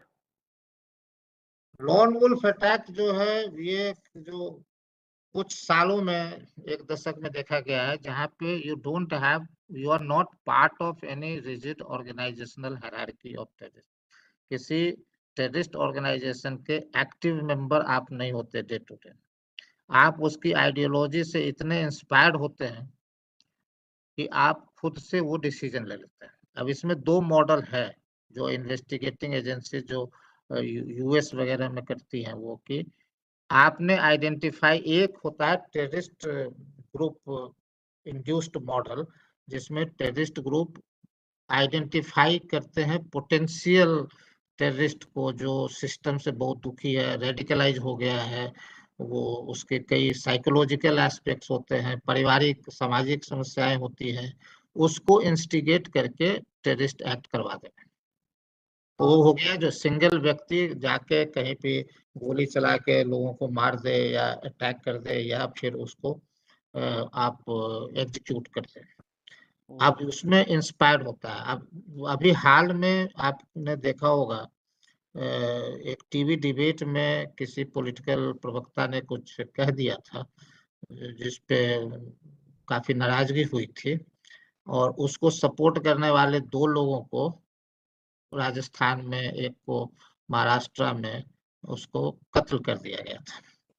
अब वो व्यक्ति बहुत ही एक्टिव टेररिस्ट उस सेंस में नहीं है, रेडिकलाइज्ड इंडिविजुअल है, उसको टैप किया, उसको यूज किया। अब उसका किस लेवल पे इंटरेक्शन है वो अभी इन्वेस्टिगेशन पूरा नहीं हुआ है, जब पूरी होगी तब कहानी पता चलेगी। लेकिन वो होता है, वेस्ट में कई उदाहरण ऐसे हुए हैं जो इंडिविजुअल ने जाके कर दिया। इसमें दो तीन चीजें जो महत्वपूर्ण है लोन वुल्फ अटैक में देखने में, कि आपको बहुत ज्यादा एक्टिव टेररिस्ट ऑर्गेनाइजेशन मेंटेन करने की जरूरत नहीं है। इंस्पायर्ड ग्रुप्स होते हैं, अलकायदा का ही आप देख लें तो अफ्रीका के हर कंट्री में मिल जाएगा, इंडिया में भी आपको मिल जाएगा दो तीन वेरिएंट उसका। और उसमें जो व्यक्ति होता है वो रेडिकलाइज हो गया, उसको लगता है जो इस देश में जो है वो हमारे हिसाब से नहीं है, इसको बदलने की जरूरत है। हम किसी लार्जर एक दुनिया को बनाने की कोशिश कर रहे हैं जो धर्म बेस्ड सस्ता है, कैलिफेट जिसको वो लोग कहते हैं, तो उसमें कंट्रीब्यूट कर दिया। तो लोन वुल्फ अटैक वो है, ये खतरा बड़ा है, ये इन्वेस्टिगेटिंग एजेंसीज के लिए भी, लॉ इन्फोर्समेंट, क्योंकि वो जो जर्नी है रेडिकलाइजेशन टू टेररिज्म, वो जर्नी बहुत महत्वपूर्ण है। रेडिकलाइजेशन को अगर आप पिरामिड मान के चले, तो पिरामिड में नीचे का लेवल पे बहुत ज्यादा वाइड पिरामिड है, जिसमें लोग फंडामेंटलिस्ट भी हो सकते हैं, धर्म को मानने वाले भी हो सकते हैं, और जैसे जैसे पिरामिड ऊपर की ओर जाएगा वहां पे, तो ये जर्नी कैसे होती है इस पे हमें स्टडी करने की जरूरत है ज्यादा। अब एनआईए ने जो अरेस्ट किए हैं उसकी बैक ट्रैक स्टडी कई लोग करने की कोशिश कर रहे हैं कि जिन लोगों को पकड़ा है या जिन लोगों का डी रेडिकलाइजेशन केरला महाराष्ट्र में जो हो रहा है, पुलिस लीड कर रही है उसको, उसमें कई ऐसे ऐसे केसेस लोग स्टडी कर रहे हैं कि किस परिस्थितियों में कोई व्यक्ति इतना सोचने लगता है, पढ़ा लिखा व्यक्ति भी जो अपेरेंटली एजुकेटेड है, और उसके कई आयाम सामने आते हैं, कोई जनरल थ्योरी इसकी बन नहीं रही है, इंडिविजुअल सेंट्रिक होता है। तो ये एक इम्पोर्टेंट एस्पेक्ट हो जाता है, क्योंकि उसको पता करना, इस जर्नी को पता करना बहुत मुश्किल होता है, कई बार बैक ट्रैक एनालिसिस से ही पता चलता है। जैसे टेररिज्म भी भारत में काफी समय तक हमने देखा कि इंसिडेंट ड्रिवन होता था, कि 26/11 हो गया तब आपने स्टडी करना शुरू किया कि इसका कौन था, नेटवर्क कहाँ था, कैसे था, ये था। तो वो फिर रेडिकलाइजेशन में भी हमने यही देखा है कि पकड़ में आ गया बंदा, तब आप स्टडी उसके करके पता करते हैं। वैसे करना बड़ा थोड़ा मुश्किल काम है। वो इंटरसेप्शन करके कर सकते हैं वो, ऐसा कोई लॉन वुल्फ अटैकर हो तो उसका स्टडी? हाँ, अगर आपके पास प्रिसाइज इंटेलिजेंस है, आप ट्रैक कर रहे हैं पहले से, तो आप वल्नरेबल एरिया को आइडेंटिफाई करते हैं।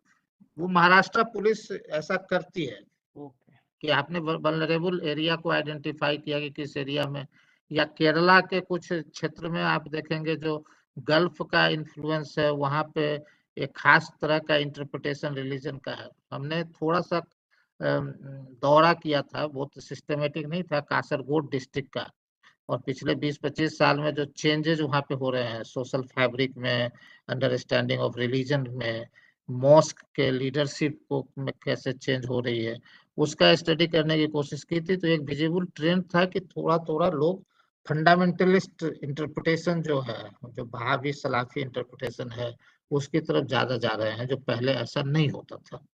अब उसमें से कितने लोग हो जाए तो वो एक एरिया स्पेसिफिक स्टडी भी होती है, जो वल्नरेबल एरिया को लिया, वहां पे आपने इंटरवेंशन करना शुरू किया पॉलिसी लेवल पे, या स्पेसिफिक इंटेलिजेंस है, या फिर बैक ट्रैक एनालिसिस की कौन सा किससे मिल रहा है नहीं मिल रहा है, किसका कर सकते हैं अगर उसमें कहें। लेकिन उसमें जो समस्या होती है सर की, जो एग्जिस्टिंग रिसोर्सेस हैं आपके लॉ इन्फोर्समेंट एजेंसीज के, ये कई स्टडी में पता चला है कि एक मल्टीपल टास्क आप करते हैं तो कितना आप डिवोट कर सकते हैं, कितना रिसोर्सेस आप डिवोट कर सकते हैं, कितना ट्रेनिंग आप डिवोट कर सकते हैं। दूसरी जो समस्या होती है, जो काउंटर टेररिज्म ऑपरेशंस हैं इंडिया में, invariably they are multi force operation, multi organisation, multi force operation. वहां पे कोऑर्डिनेशन और डुप्लीकेशन दोनों हो जाता है, एक ही काम को कई लोग कर रहे हैं, या फिर कोऑर्डिनेशन का लैक है, या फिर जुरिस्डिक्शनल इश्यूज आ जाते हैं कई बार। तो उससे भी प्रॉब्लम होती है कि कहाँ पे आपकी सीमा खत्म होती है और कहाँ पे। एम्पिरिकल स्टडी से ये देखा गया है कि जो state police is best equipped to deal with that if they are given resources and proper training to that. So that maybe at structural level कई पुलिस ऑर्गेनाइजेशन ने कई स्टेट में ऐसा किया है, कई जगह पे ऐसा हो रहा है। जैसे गुजरात में हम हैं तो वहाँ पे प्रयास हो रहा है, जो एंटी रेडिकलाइजेशन सेल भी बने यहाँ पे, यहाँ भी कई केसेस इस तरह के मिले हैं। महाराष्ट्र और केरला का एग्जाम्पल हमारे पास है, उस पर थोड़ा बहुत स्टडी भी हुआ है, इसीलिए मैं वाकिफ हूँ। बाकी जगह होता होगा, हमारे पास जानकारी नहीं है। सर एक लास्ट क्वेश्चन है जी। जो कन्वर्जन का इश्यू है उसको टेररिज्म में क्लब किया जा सकता है? वो नैरेटिव के लेवल पे होता है। ये Okay. नैरेटिव के लेवल पे आप दोनों तरफ से जो है कि अगर लगता है कि conversion at way is a very very legal activity, आप कह सकते हैं कि जो कोई स्वेच्छा से अपना कोई भी धर्म कर सकता है, लेकिन इतना सिंपल नहीं है। ब्रिटिश पीरियड में भी आपने देखा था कि क्रिश्चियनिटी स्प्रेड करती है इस तरह से, इस्लामिस्ट पीरियड में भी आपने देखा था कि ये सो ल्योर करके जो गरीब इलाके होते हैं या इस तरह के लोग होते हैं उसको कहा जाता है। अब लेटेस्ट तो आता है कि आप एज ए वीपन यूज करते हैं, मैरिज एज ए वीपन। उसमें एक दो कोर्ट के भी जजमेंट आ गए थे केरला के, जिसको लूजली नॉन एकेडमिक पार्लेंस में अगर हम कहें तो लव जिहाद हो गया कन्वर्ट करने के लिए। लेकिन इस पे बहुत ज्यादा एकेडमिक लिटरेचर नहीं है, तो है वो एक एस्पेक्ट होता है नैरेटिव में। Thank you very much. Thank you. कोई और पार्टिसिपेंट यदि कोई और सवाल पूछना चाहे please. Sir, please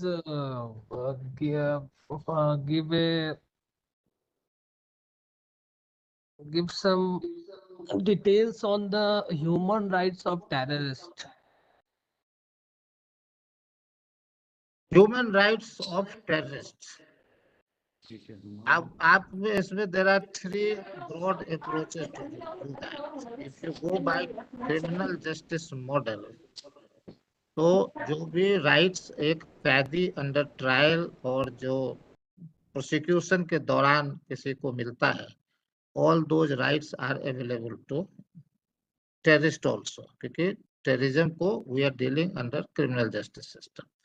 human right का जो इशू है उस पे के अंदर आप देखते हैं कि जो बेसिक आपको right to defend yourself to court and जो कस्टडी में ट्रीटमेंट्स के रूल हैं ह्यूमन राइट कमीशन के द्वारा आर्टिकुलेट किए गए हैं, तो वो एक एस्पेक्ट होता है लॉ का।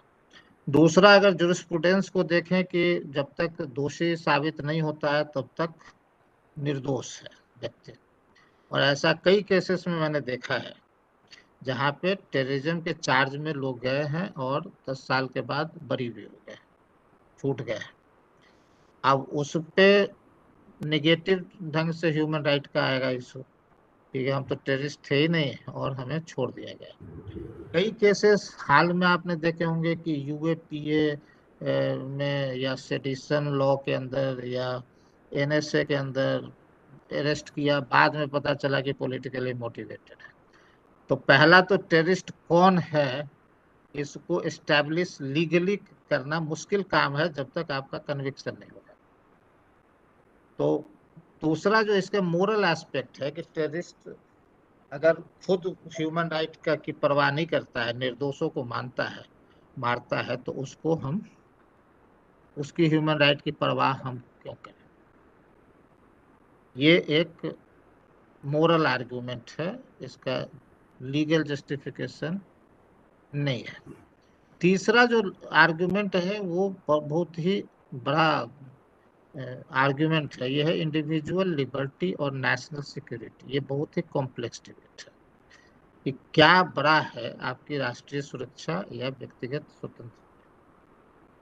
तो individual liberty can that be sacrificed, compromised or curtailed to protect your national security। इसमें जुडिशियल वर्डिक्ट भी मिक्स्ड ही होता है, लेकिन जनरल कंसेंसस है कि national security is top most priority of state and to protect national security, if you are asked to sacrifice your individual freedom to some extent to protect your freedom, कुर्बानी अगर देने पड़े तो आपको तैयार रहना चाहिए। जेएनके में भी ये डिबेट हुआ था जब इंटरनेट सर्विस बंद हो गई थी, तो लोगों ने कहा कि इंडिविजुअल लेवल पे ये है। उसका जो चौथा एस्पेक्ट आता है कि अगर हमें 1000 लोगों के को बचाने के लिए, कि ह्यूमन राइट को प्रोटेक्ट करने के लिए 5 लोगों के ह्यूमन राइट को सेक्रीफाइस करना पड़े, कॉम्प्रोमाइज करना पड़े, तो वो बुरा नहीं है। ये मैंने जो कुछ इंटरव्यूज लिए हैं, कई लोगों से बात की है, सीनियर पुलिस अधिकारियों से बात की है, तो उन्होंने कहा कि this is the effective approach, इसका कोई अल्टरनेटिव अप्रोच आया नहीं है। तो वो भी है, तो आप उसको कैसे देखते हैं उस पर डिपेंड करता है, आपके पर्सपेक्टिव पे। What was the case of state of Kerala versus Ranif? State of Kerala versus Ranif, sir.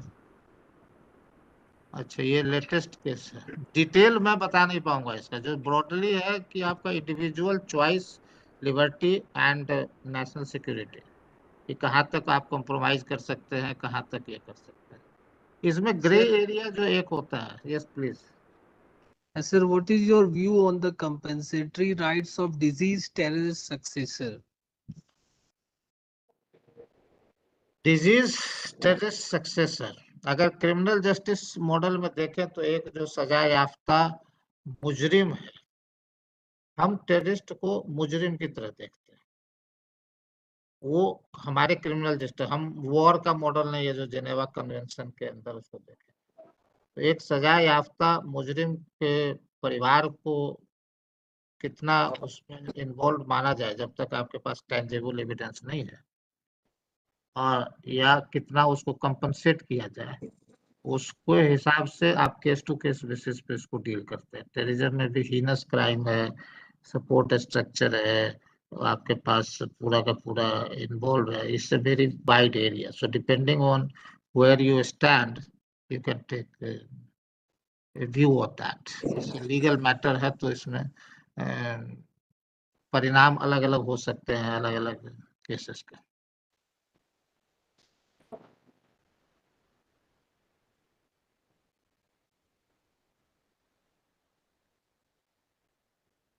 Sir एक क्वेश्चन है मेरा।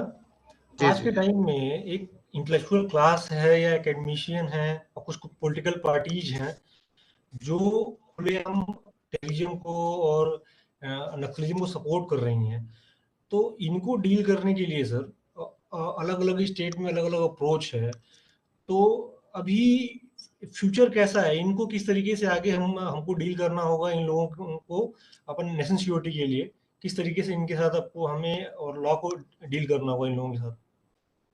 इसमें सर जो अंडरस्टैंडिंग इमर्ज होके आती है कि जो एक इशू और ऑर्गेनाइजेशन है, नक्सल ग्रुप या कोई ग्रुप करता क्या है कि जो सोसाइटी और वहाँ पे जो इशूज इन्वॉल्व है, जैसे कि इशू है ट्राइबल राइट का या लैंड रिफॉर्म का इशू हो जाता है, तो वो इशू पे कन्वर्जेंस होता है।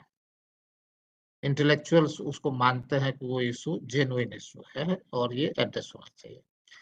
प्रॉब्लम वहां पे होती है कि उस इशू को एड्रेस करने के लिए अगर आपको मैं बोलूं कि हमारा सॉल्यूशन है, उसी से वो एड्रेस होगा, मतलब रेवोल्यूशन से एड्रेस होगा। If you subscribe that then you are supporting that organisation. कई बार हम क्या होता है जो ओवरलैप कर जाते हैं, अगर किसी ने बोल दिया कि नहीं ये बड़ा जेन्युइन इशू ये रेज कर रहे हैं, तो that could be legitimate thing, but if somebody is saying that नहीं इसमें क्रांति उस जो वो बोल रहे हैं उसी को करना है, तो पहला एस्पेक्ट इसमें ये है। सेकेंड एस्पेक्ट जहाँ पे जो लीगल इम्प्लीकेशन है, उसमें होता क्या है कि हमने इच्छा जाहिर की, तो इंटेंट टू सपोर्ट है, इस पे बड़ा लीगल डिबेट भी होता है कि आपने मटेरियल सपोर्ट उसको दिया, सपोर्ट किया तो आप करें, आपने इच्छा जाहिर की कि नहीं ये अच्छा काम कर रहे हैं, तो उस पे आपको कितनी सजा हो सकती है और कितना ये हो सकता है। तो इस पे जो बेस्ट अप्रोच होता है कि आपको, जैसा मैंने कहा कि बचपन से ही स्टूडेंट्स को क्लासेस में धीरे धीरे एक तरह की आप नैरेटिव पढ़ाएं। अब अनफॉर्चुनेटली होता क्या है, जो हमारे पॉलिटिकल क्लास में कंसेंसस नहीं होता है कई बार। फेडरल स्टेट स्ट्रक्चर है, तो आपके नेता ही, मैं नक्सल पे मैंने अभी एक लिखा है पेपर, आपका है तो मैं भेज दूँ।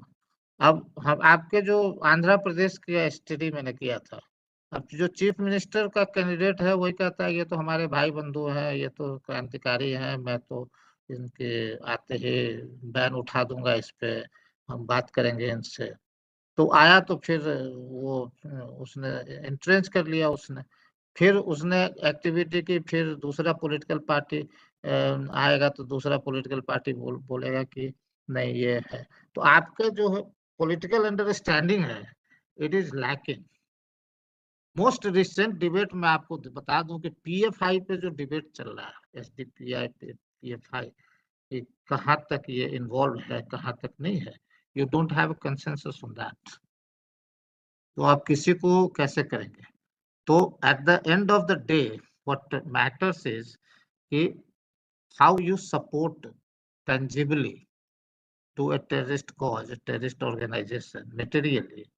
केवल आइडिया से अगर आप सपोर्ट कर देते हैं तो उससे हो जाता है। यही चीज आ रहा है कि जाकिर नायक को सुन के टेररिस्ट बन गया कोई, अब उसमें उसका कितना दोष है, उसको 100 ने सुना तो उसने एक सिस्टम की। लेकिन ये खतरनाक इसलिए होता है जाकिर नायक या इस तरह का लोग कि एक एपोलॉजिस्ट वर्ग को क्रिएट कर देते हैं सोसाइटी में।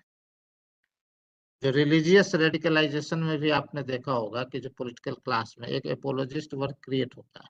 ये तो थोड़ी हिंसा की बात कर रहे हैं, ये तो कॉन्स्टिट्यूशन के अंदर अपने राइट की बात कर रहे हैं, ये तो इंडिविजुअल चॉइस की बात कर रहे हैं, ये तो कह रहे हैं कि ड्रेस हमको संविधान में जो बोला है उसको पहनने देना है। तो इस पे बड़ा ही मुश्किल होता है, और मैंने देखा है कि स्टेट गवर्नमेंट्स के अप्रोच डिफरेंट होते हैं। The only thing is to have a consensus on certain basic contours of terrorism support structure. And right from the schooling level, you teach students that democracy is sacrosanct. To protect democracy, you don't have to compromise on democracy. So this applies to everybody, for academician also, for law enforcement agencies also, and for those who are justifying these activities in the name of democracy। ये बड़ा मुश्किल सवाल है sir, इसका कोई black and white answer मिलना मुश्किल है।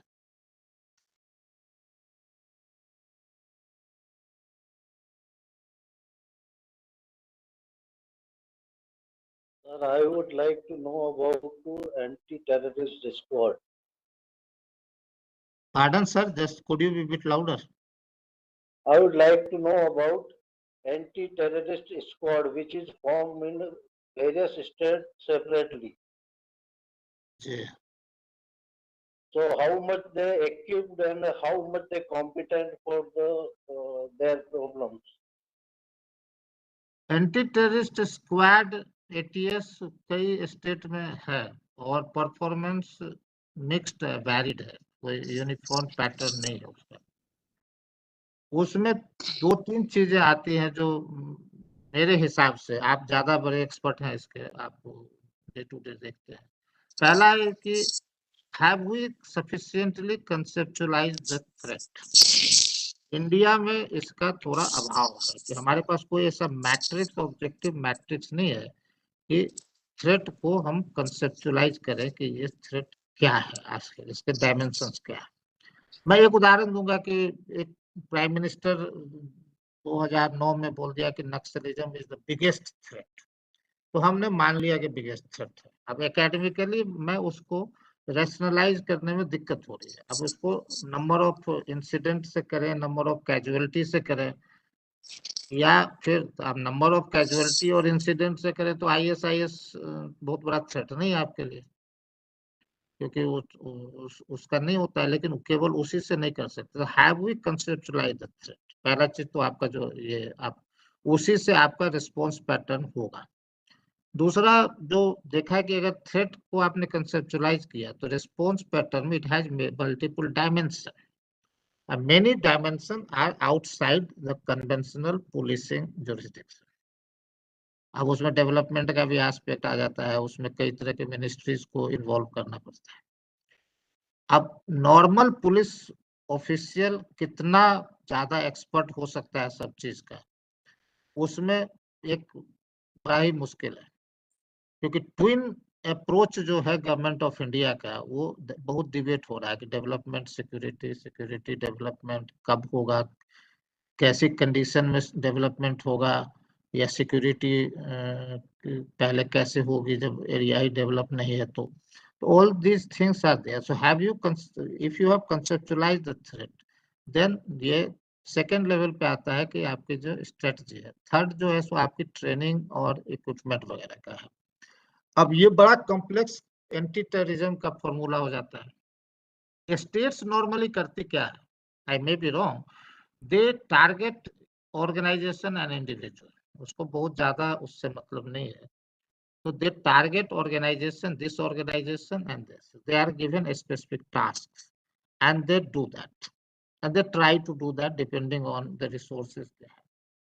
फोर्थ एस्पेक्ट है कि हाउ यू इंटीग्रेट टेक्नोलॉजी। अब बहुत बड़ा तो लड़ाई का डोमेन टेक्नोलॉजी है, इसमें साइबर वॉर है।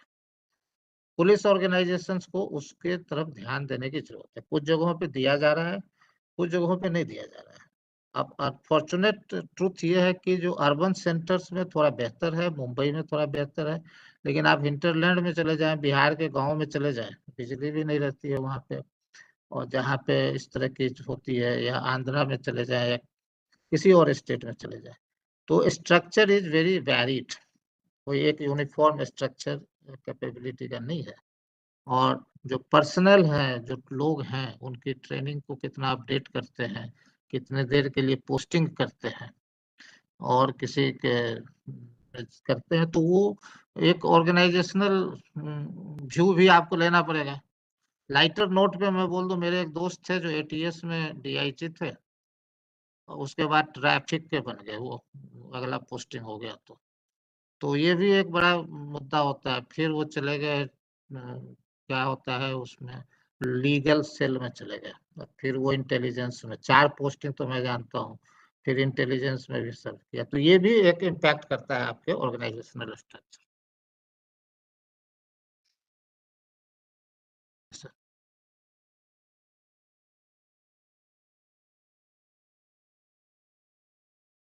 Any other questions?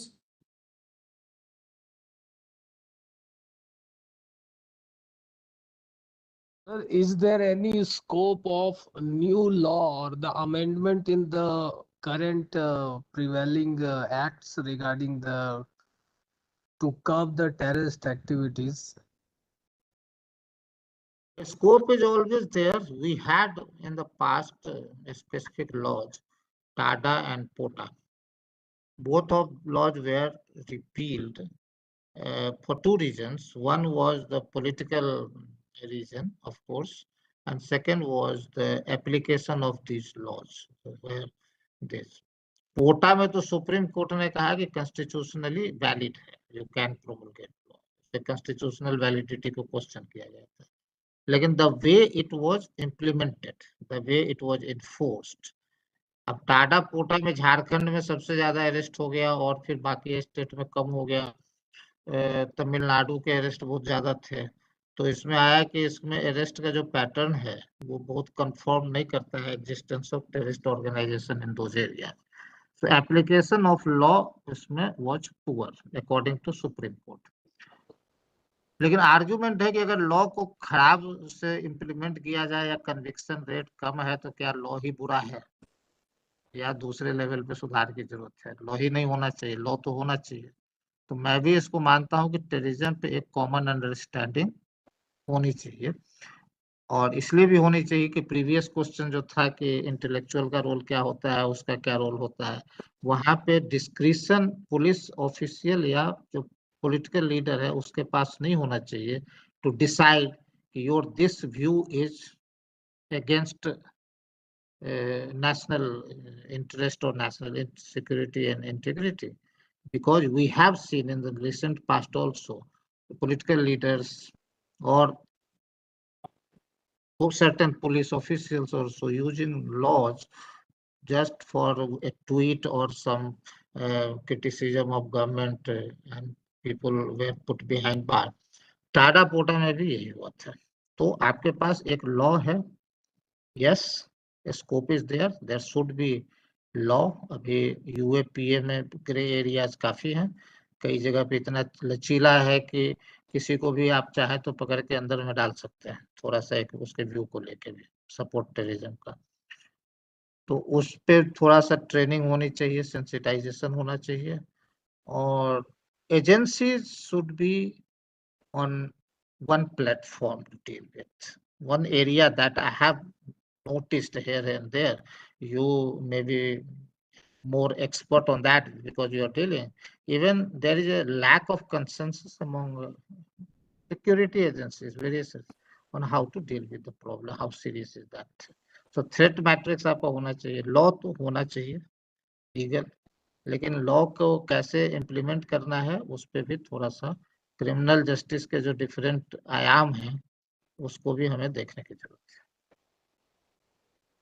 How do you see the effectiveness of the laws regarding the different terrorist activities? Because the conviction rate you called earlier is very low in India. A lot of cases are pending in different layers of judiciary system. So do you see it as an effective tool to curb the activities, or it is just a formalities? Yeah, that's a very good question. Conviction rate is very low, and it is lower if you go to insurgency terrorist affected area. I was trying to collect data on कि जम्मू कश्मीर में कितने terrorist को फांसी हुई या उम्र कैद हुई या जेल में गए और कितने मारे गए। एरिया बहुत ही गड़बड़ है वहां पे, या दूसरे क्षेत्रों में भी। सामान्य लॉ में भी कन्विक्शन रेट उतना ज्यादा नहीं है, लेकिन टेररिस्ट रिलेटेड केस में बहुत ज्यादा है। यूएपीए को भी अगर आप देखें, if you look at UAPA, you look at sedition law तो now is being debated, Supreme Court has clearly instructed the government. conviction rate is poor, and it is not because of your loopholes in criminal justice system. It is also based on the way the entire process is operationalized right from the beginning. You have to collect witnesses, you have to follow certain procedures. If you give relaxation in that, you did that in Pota, you did that in Tada, then chances of misuse are greater. And without law, if you don't have law, how will you do that? It's not a war. Americans, they did in Afghanistan, they termed it as global war on terror. war में you can use all power at your disposal, all firepower at your disposal to eliminate the enemy. It is not a war. The government, if I go by government of India's approach, it's a political problem. And the security agencies are just there to create a condition where political process can start. In Jammu and Kashmir, that is the task. In Northeast, you have seen in multiple cases that you create a situation where insurgent groups, they declare ceasefire, they start negotiating. Number of groups are negotiating in Jammu and Kashmir.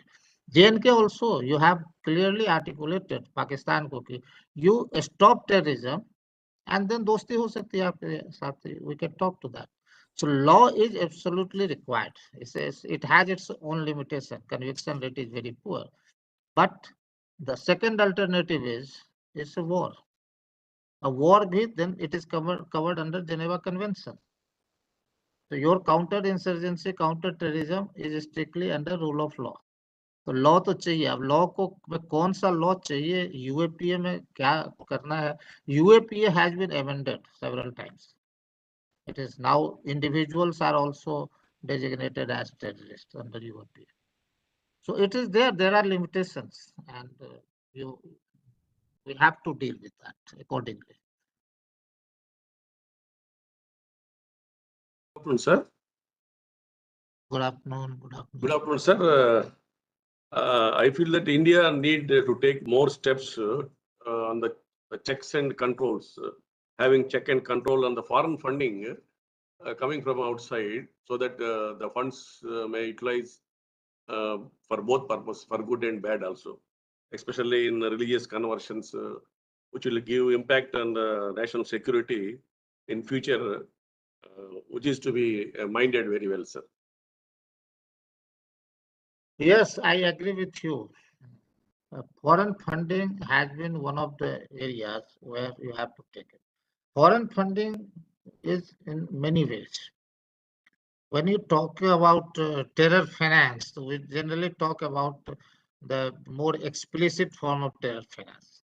But here the more dangerous is that funding to civil society organization who indiscreetly, discreetly, they create a conducive environment where terrorist narrative is more acceptable. And that is where conversion is one area, of course, and then the area is name of democracy.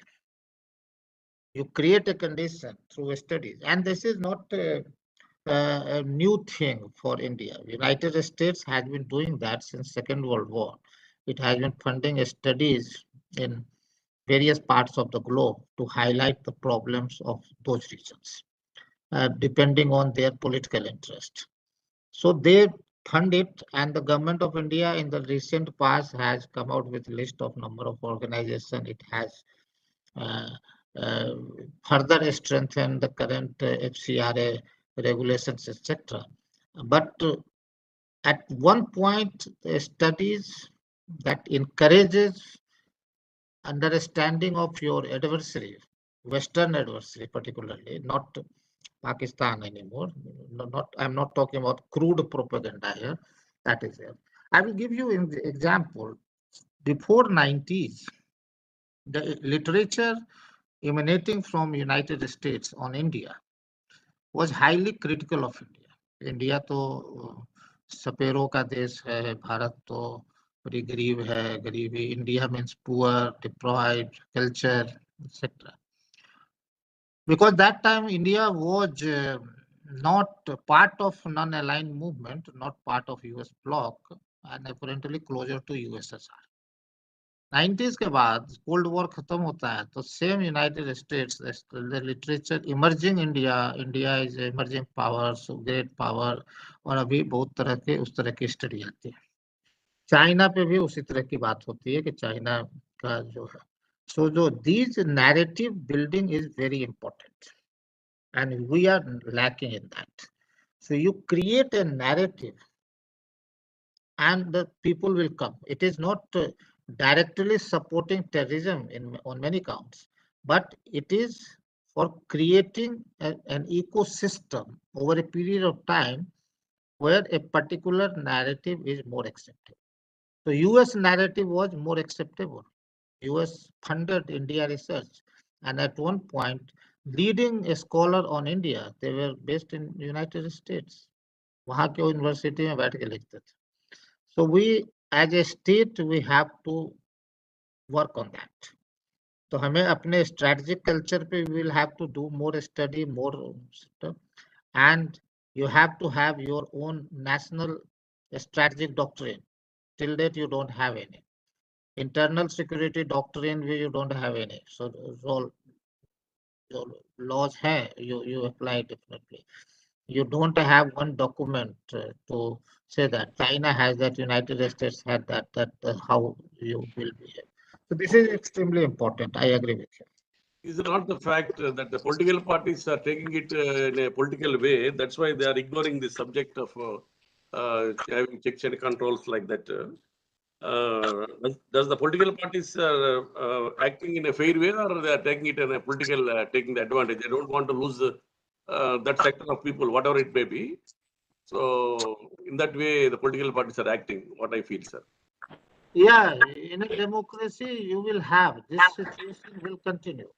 The point I'm saying that the differences are part of democracy. The fact that you have multiple political parties will have multiple interests. That I talked about Andhra Pradesh, how political parties, all insurgent groups or terrorist groups in India, if you go to history, you read it, you will find some sort of political nexus, political justification, or politics creating conducive environment. Khalistan movement, you read any book on Khalistan, you will find that there was a political context to that. You read literature on Jammu and Kashmir, you will find there is a context to it. You read literature on Naxals, you will find context to that. So that is there, that has always been there in India, and that will remain so.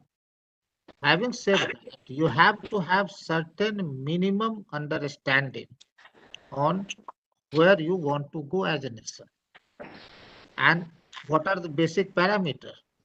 And if you have a narrative right from the schooling level to your children, universities, colleges, then maybe you over a period of time, it will not come overnight. You will have some broad consensus on basic national security or internal security related issues. That is extremely important, but that needs to be done within the framework of democracy. That is there. Sir, one more thing, sir. Yes, sir, people have become more saturated with the democratic fruits, what they are enjoying and what they are eating so far. Any gap with the presidential rule for some time will give better results to India, sir. Yeah, unfortunately, I don't agree to this because you don't have an alternative form of government. You don't have whatever differences, weaknesses we have in a country like India, in a complex, diverse country like India. The only available tool is democracy. All other presidential form, you will have dictatorship. And dictatorship, country like India, it's very difficult to implement that without being very authoritarian military rule type. Military rule, India cannot have. The very structure, there are structured regions. Religious rule, you cannot have. Communist world has seen. You don't have a single successful example of communist rule. So, आपके पास whatever is there, yes, you have problem. You have saturation level because people have become very cynical about your political process. And you talk about nahi hoga, they all are the same, all the things they are there. But you have to strengthen that. You have to work on that aspect only. Within the framework. Yes, sir. Thank you, sir. Excuse me, sir. Yes, sir. Sir, I'm Deputy Commandant Deepak Rai, sir, from CISF NISA. Throughout the whole discussion, sir, we found that only the media is playing a key role while spreading any kind of terrorism, sir. Though it's religious, it's any kind of social media or ideological, sir. Is there any specific rule in India which controls or abides media, sir? because you are saying that the conceptualizing the threat is the main cause of terrorism, sir. So is there any guidelines to guide the media, sir? Yeah, generally media has been recognized as fourth pillar. So you have guidelines, but guidelines mostly relate to what not to show. After Mumbai terror attack, the guidelines were fine-tuned. What you cannot show anything that is very gory or that is supporting terrorists or giving information to terrorists. But the problem is relating to democracy. The way democracy is used. If somebody is saying, I want to exercise my democratic right in a way, right to worship, right to yes, that is there. Second, media controls narrative, and there have been attempts by external forces to control your narrative. Unfortunately, our track record as a state has not that been very impressive, except for one narrative where we have succeeded after 9/11. We have been able to convince the global community that terror that is emanating from Pakistan is the main cause of Jammu and Kashmir problem. And unless Pakistan addresses that problem, there cannot be any peace between India and Pakistan. Today, global community largely subscribe to your agenda, your narrative that yes. And that is why they almost accepted your explanation, your understanding on Balakot strike or the action you are taking against Pakistan. So that narrative.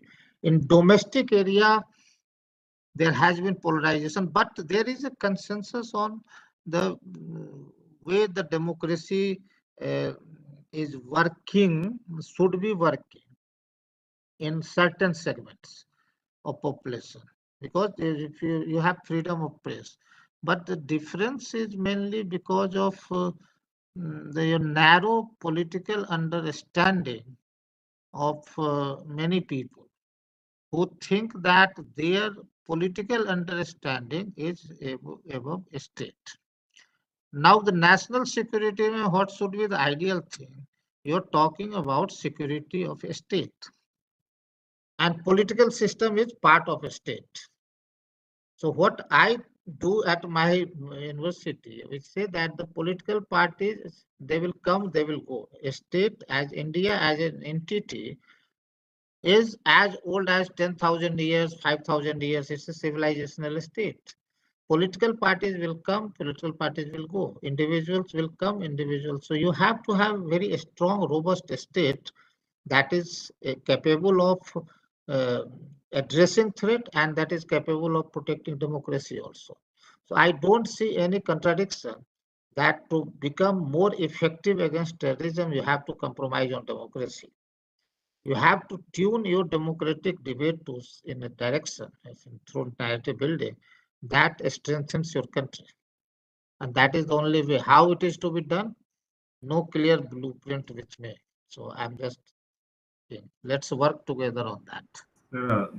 Being a security professional, sir, is still the answer or is still the guideline or is still the pathway is undirected, sir, because those security professionals, those who are performing duties on the line of threat, they are still unable to do, they are just simply sacrificing, sir, and we know each and everything and just discussing the higher studies, sir. What is your guideline, sir, for the security force professionals, those who are working in the ground line, how they perceive or do educate the people, sir? Is it possible, sir? Yes, it is possible. The first is that my understanding is that the state police is capable, should be made capable. Over the years, we have somehow neglected that area. So if you see example that the expansion of central paramilitary organization or expansion of role of military, because the military is not that important except for, and the corresponding decline in performance of state police. You will be surprised to know that this area was significantly neglected. And this is important because the point that you say that local interface, you can educate people, you can do people, and you can manage conflict at local level if you are empowered, if you are doing that. I give you an example. I don't know whether it is documented that in my area, I come from Bihar. There is a police station. And the police personnel there, they resolve many social conflict also. So most of the problem, unless it is a hero, people go to police station, they call people from both the sides, they talk to them. तुम ये कर लो, तुम ये कर लो, तुम नहीं करोगे, थोड़ा सा डंडा का भी डर होता है, थोड़ा सा ये होता है, they understand this. तो रिपोर्ट लिखी नहीं जाती है आधे केस में, वो घर पे छोटा मोटा जमीन का झंझट हो गया, एक दूसरे से मारपीट हो गई, so they are resolved. How legal is this? I don't know. This is happening in many parts of the country. So police station, local police station has a very important role. They have to create interface with local population, and that can be done. We have examples. One of our weaknesses is we don't document our successes. We don't document our good things. I will give you example of Karimnagar experience. Due to lack of time, you go and read that in Andhra Pradesh in 90s, one SP in Karimnagar. He started this campaign with interface with local people. And he was successful in convincing many people not to join Naxalites. And he was instrumental in bringing back many youth from Naxal fort to mainstream. That is happening. In Jammu and Kashmir also, you have examples of security forces interacting with local people and instilling confidence in them. This can certainly be done if you empower local police and if you repose faith on them that you can do that, and they will do that. Thank you, sir. Thank you, sir. Good afternoon. There is a question from my side. Yes, please. Sir, there is support of political parties in certain states regarding certain communities and certain groups. They do not believe that, and they do not accept the reports given by the intelligence or from the central or the state intelligence bureau. They are not accepting because it will affect their vote bank system. So those groups and those communities do their activities very boldly, even in the daylight. They are actually creating their own groups, like as a Popular Front of India (PFI), which is banned in some states right now, and the central government is also taking action on it, and NI is also taking. But in certain states, they are not accepting these types of a legal ban or action taken against these groups. So this appeasement by the state governments is even creating worse scenarios in certain states. West Bengal is a case, Kerala is also a case, and Jharkhand in some nearby districts joining the West Bengal is having same problem. State government is not accepting the reports given the intelligence bureau. I agree with you, but unfortunately, that has always been the case. Right from 1947, in Northeast you go, the Mizo history, I have written a paper on that.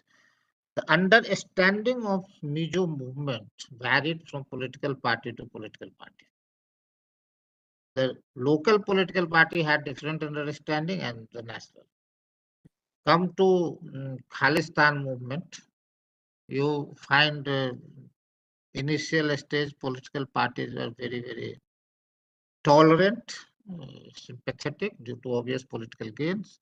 And even after Operation Blue Star and assassination of Mrs. Indira Gandhi, you find certain political narrative emanating from the state that were little bit sympathy. ये गलत किया लेकिन blue star भी नहीं होना, ये इसने गलत किया लेकिन ये भी नहीं होना था. So some kind of ecosystem you create.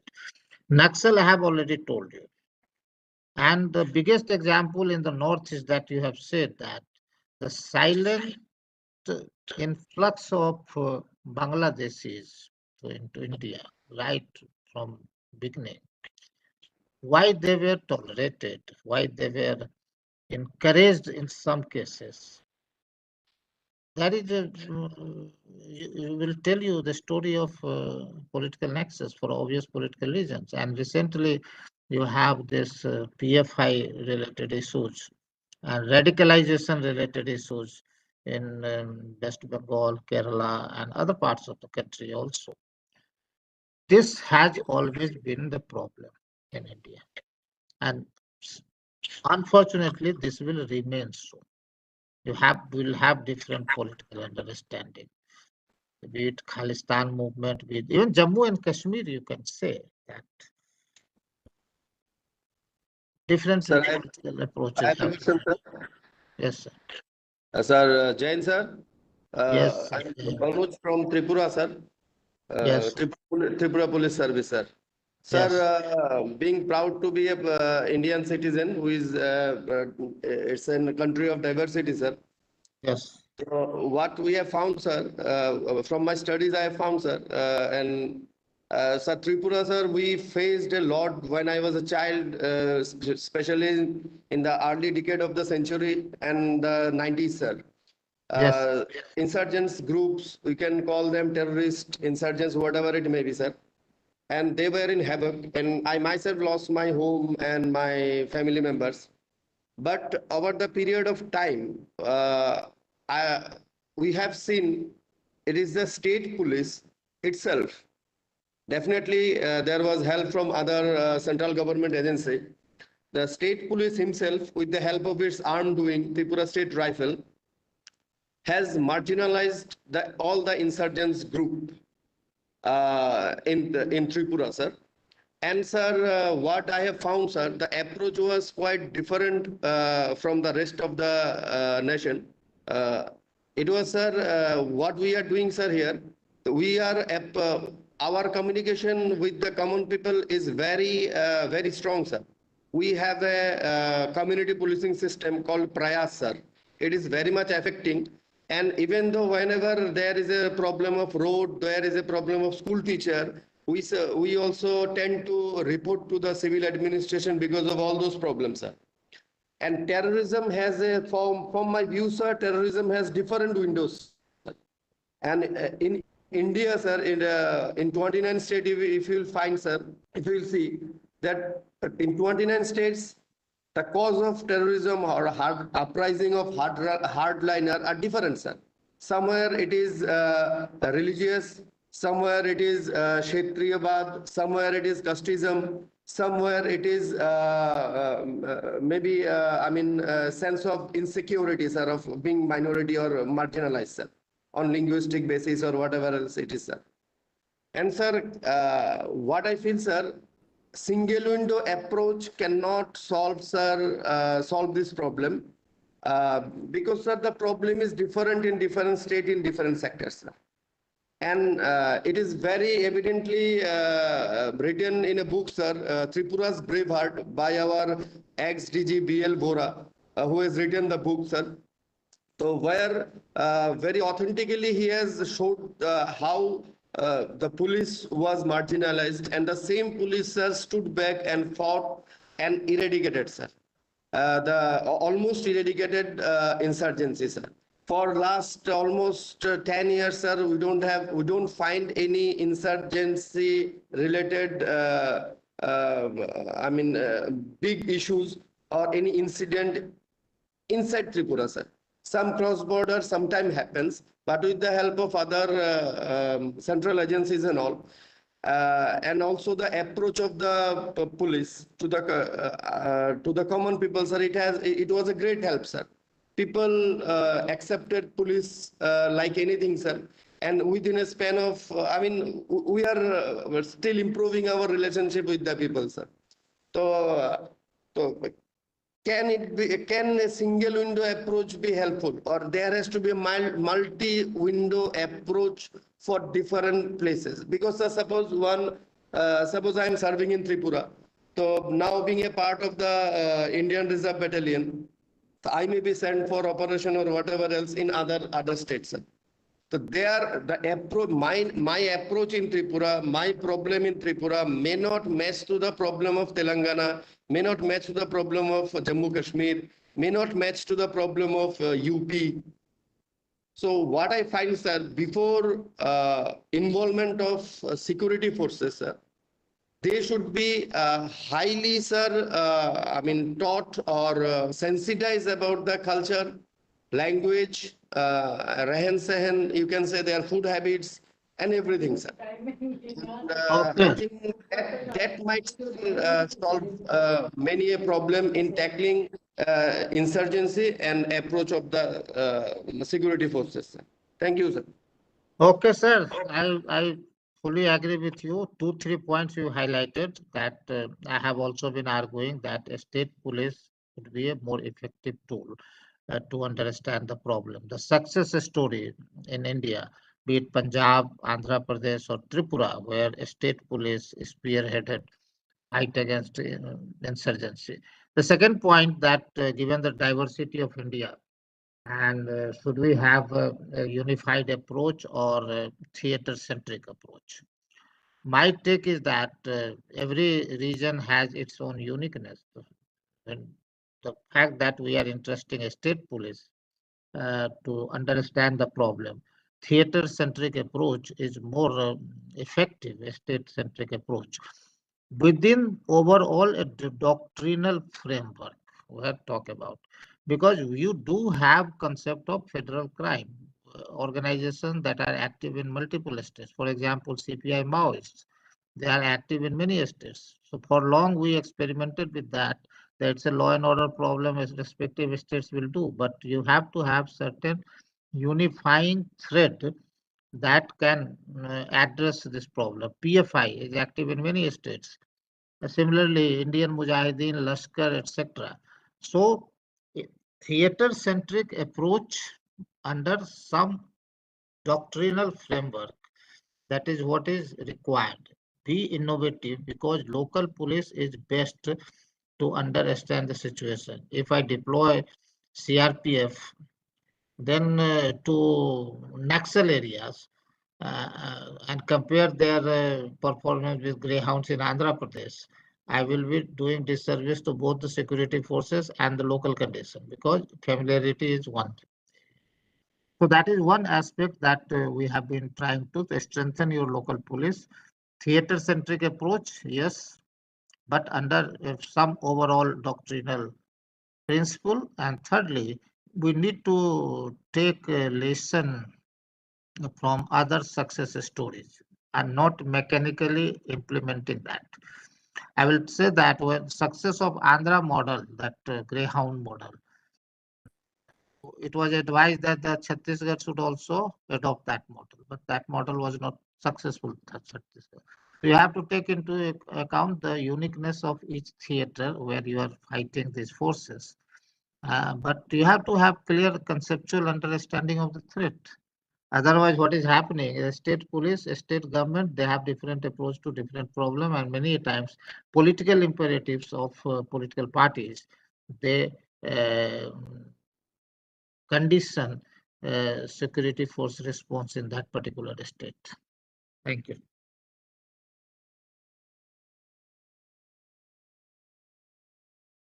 Thank you very much, sir. I think you have given sufficient time to for question answer session to all the participants.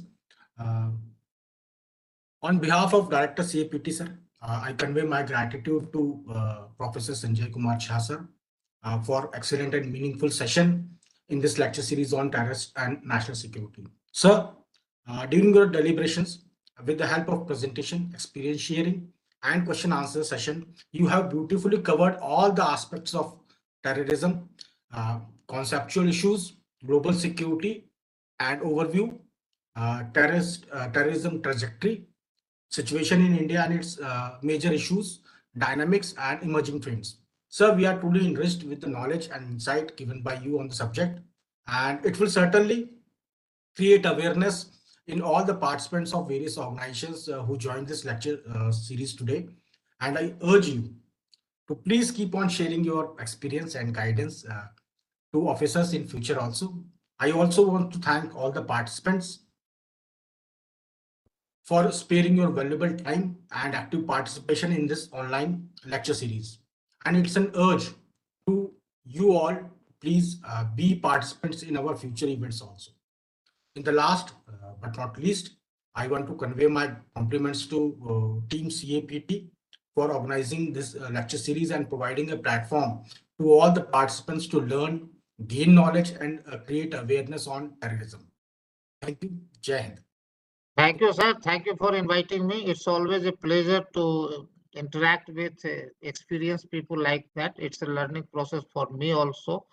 And I think that there should be more interaction between academics and practitioners on this very important issue. So we'll keep interacting in future also, hopefully. Yes. Thank you very much. Thank you. Thank you. Thank you very much.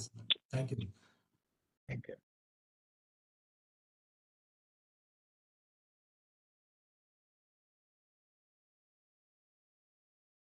Thank you all for joining this lecture series.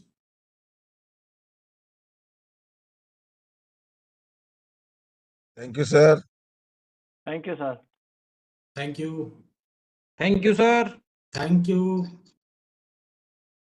Can you provide the PDF of the PPT that Yes, sir we will share the PDF of the session on WhatsApp group of the event. sir, can we get a certificate of participation for the mention in the service book on our state, sir? In general, we do not provide certificate of for online courses, but I will try to do that. Oh, thank you, sir. Thank you. Thanks for organizing this beautiful lecture, sir. Thanks, sir. Thank you very much, sir.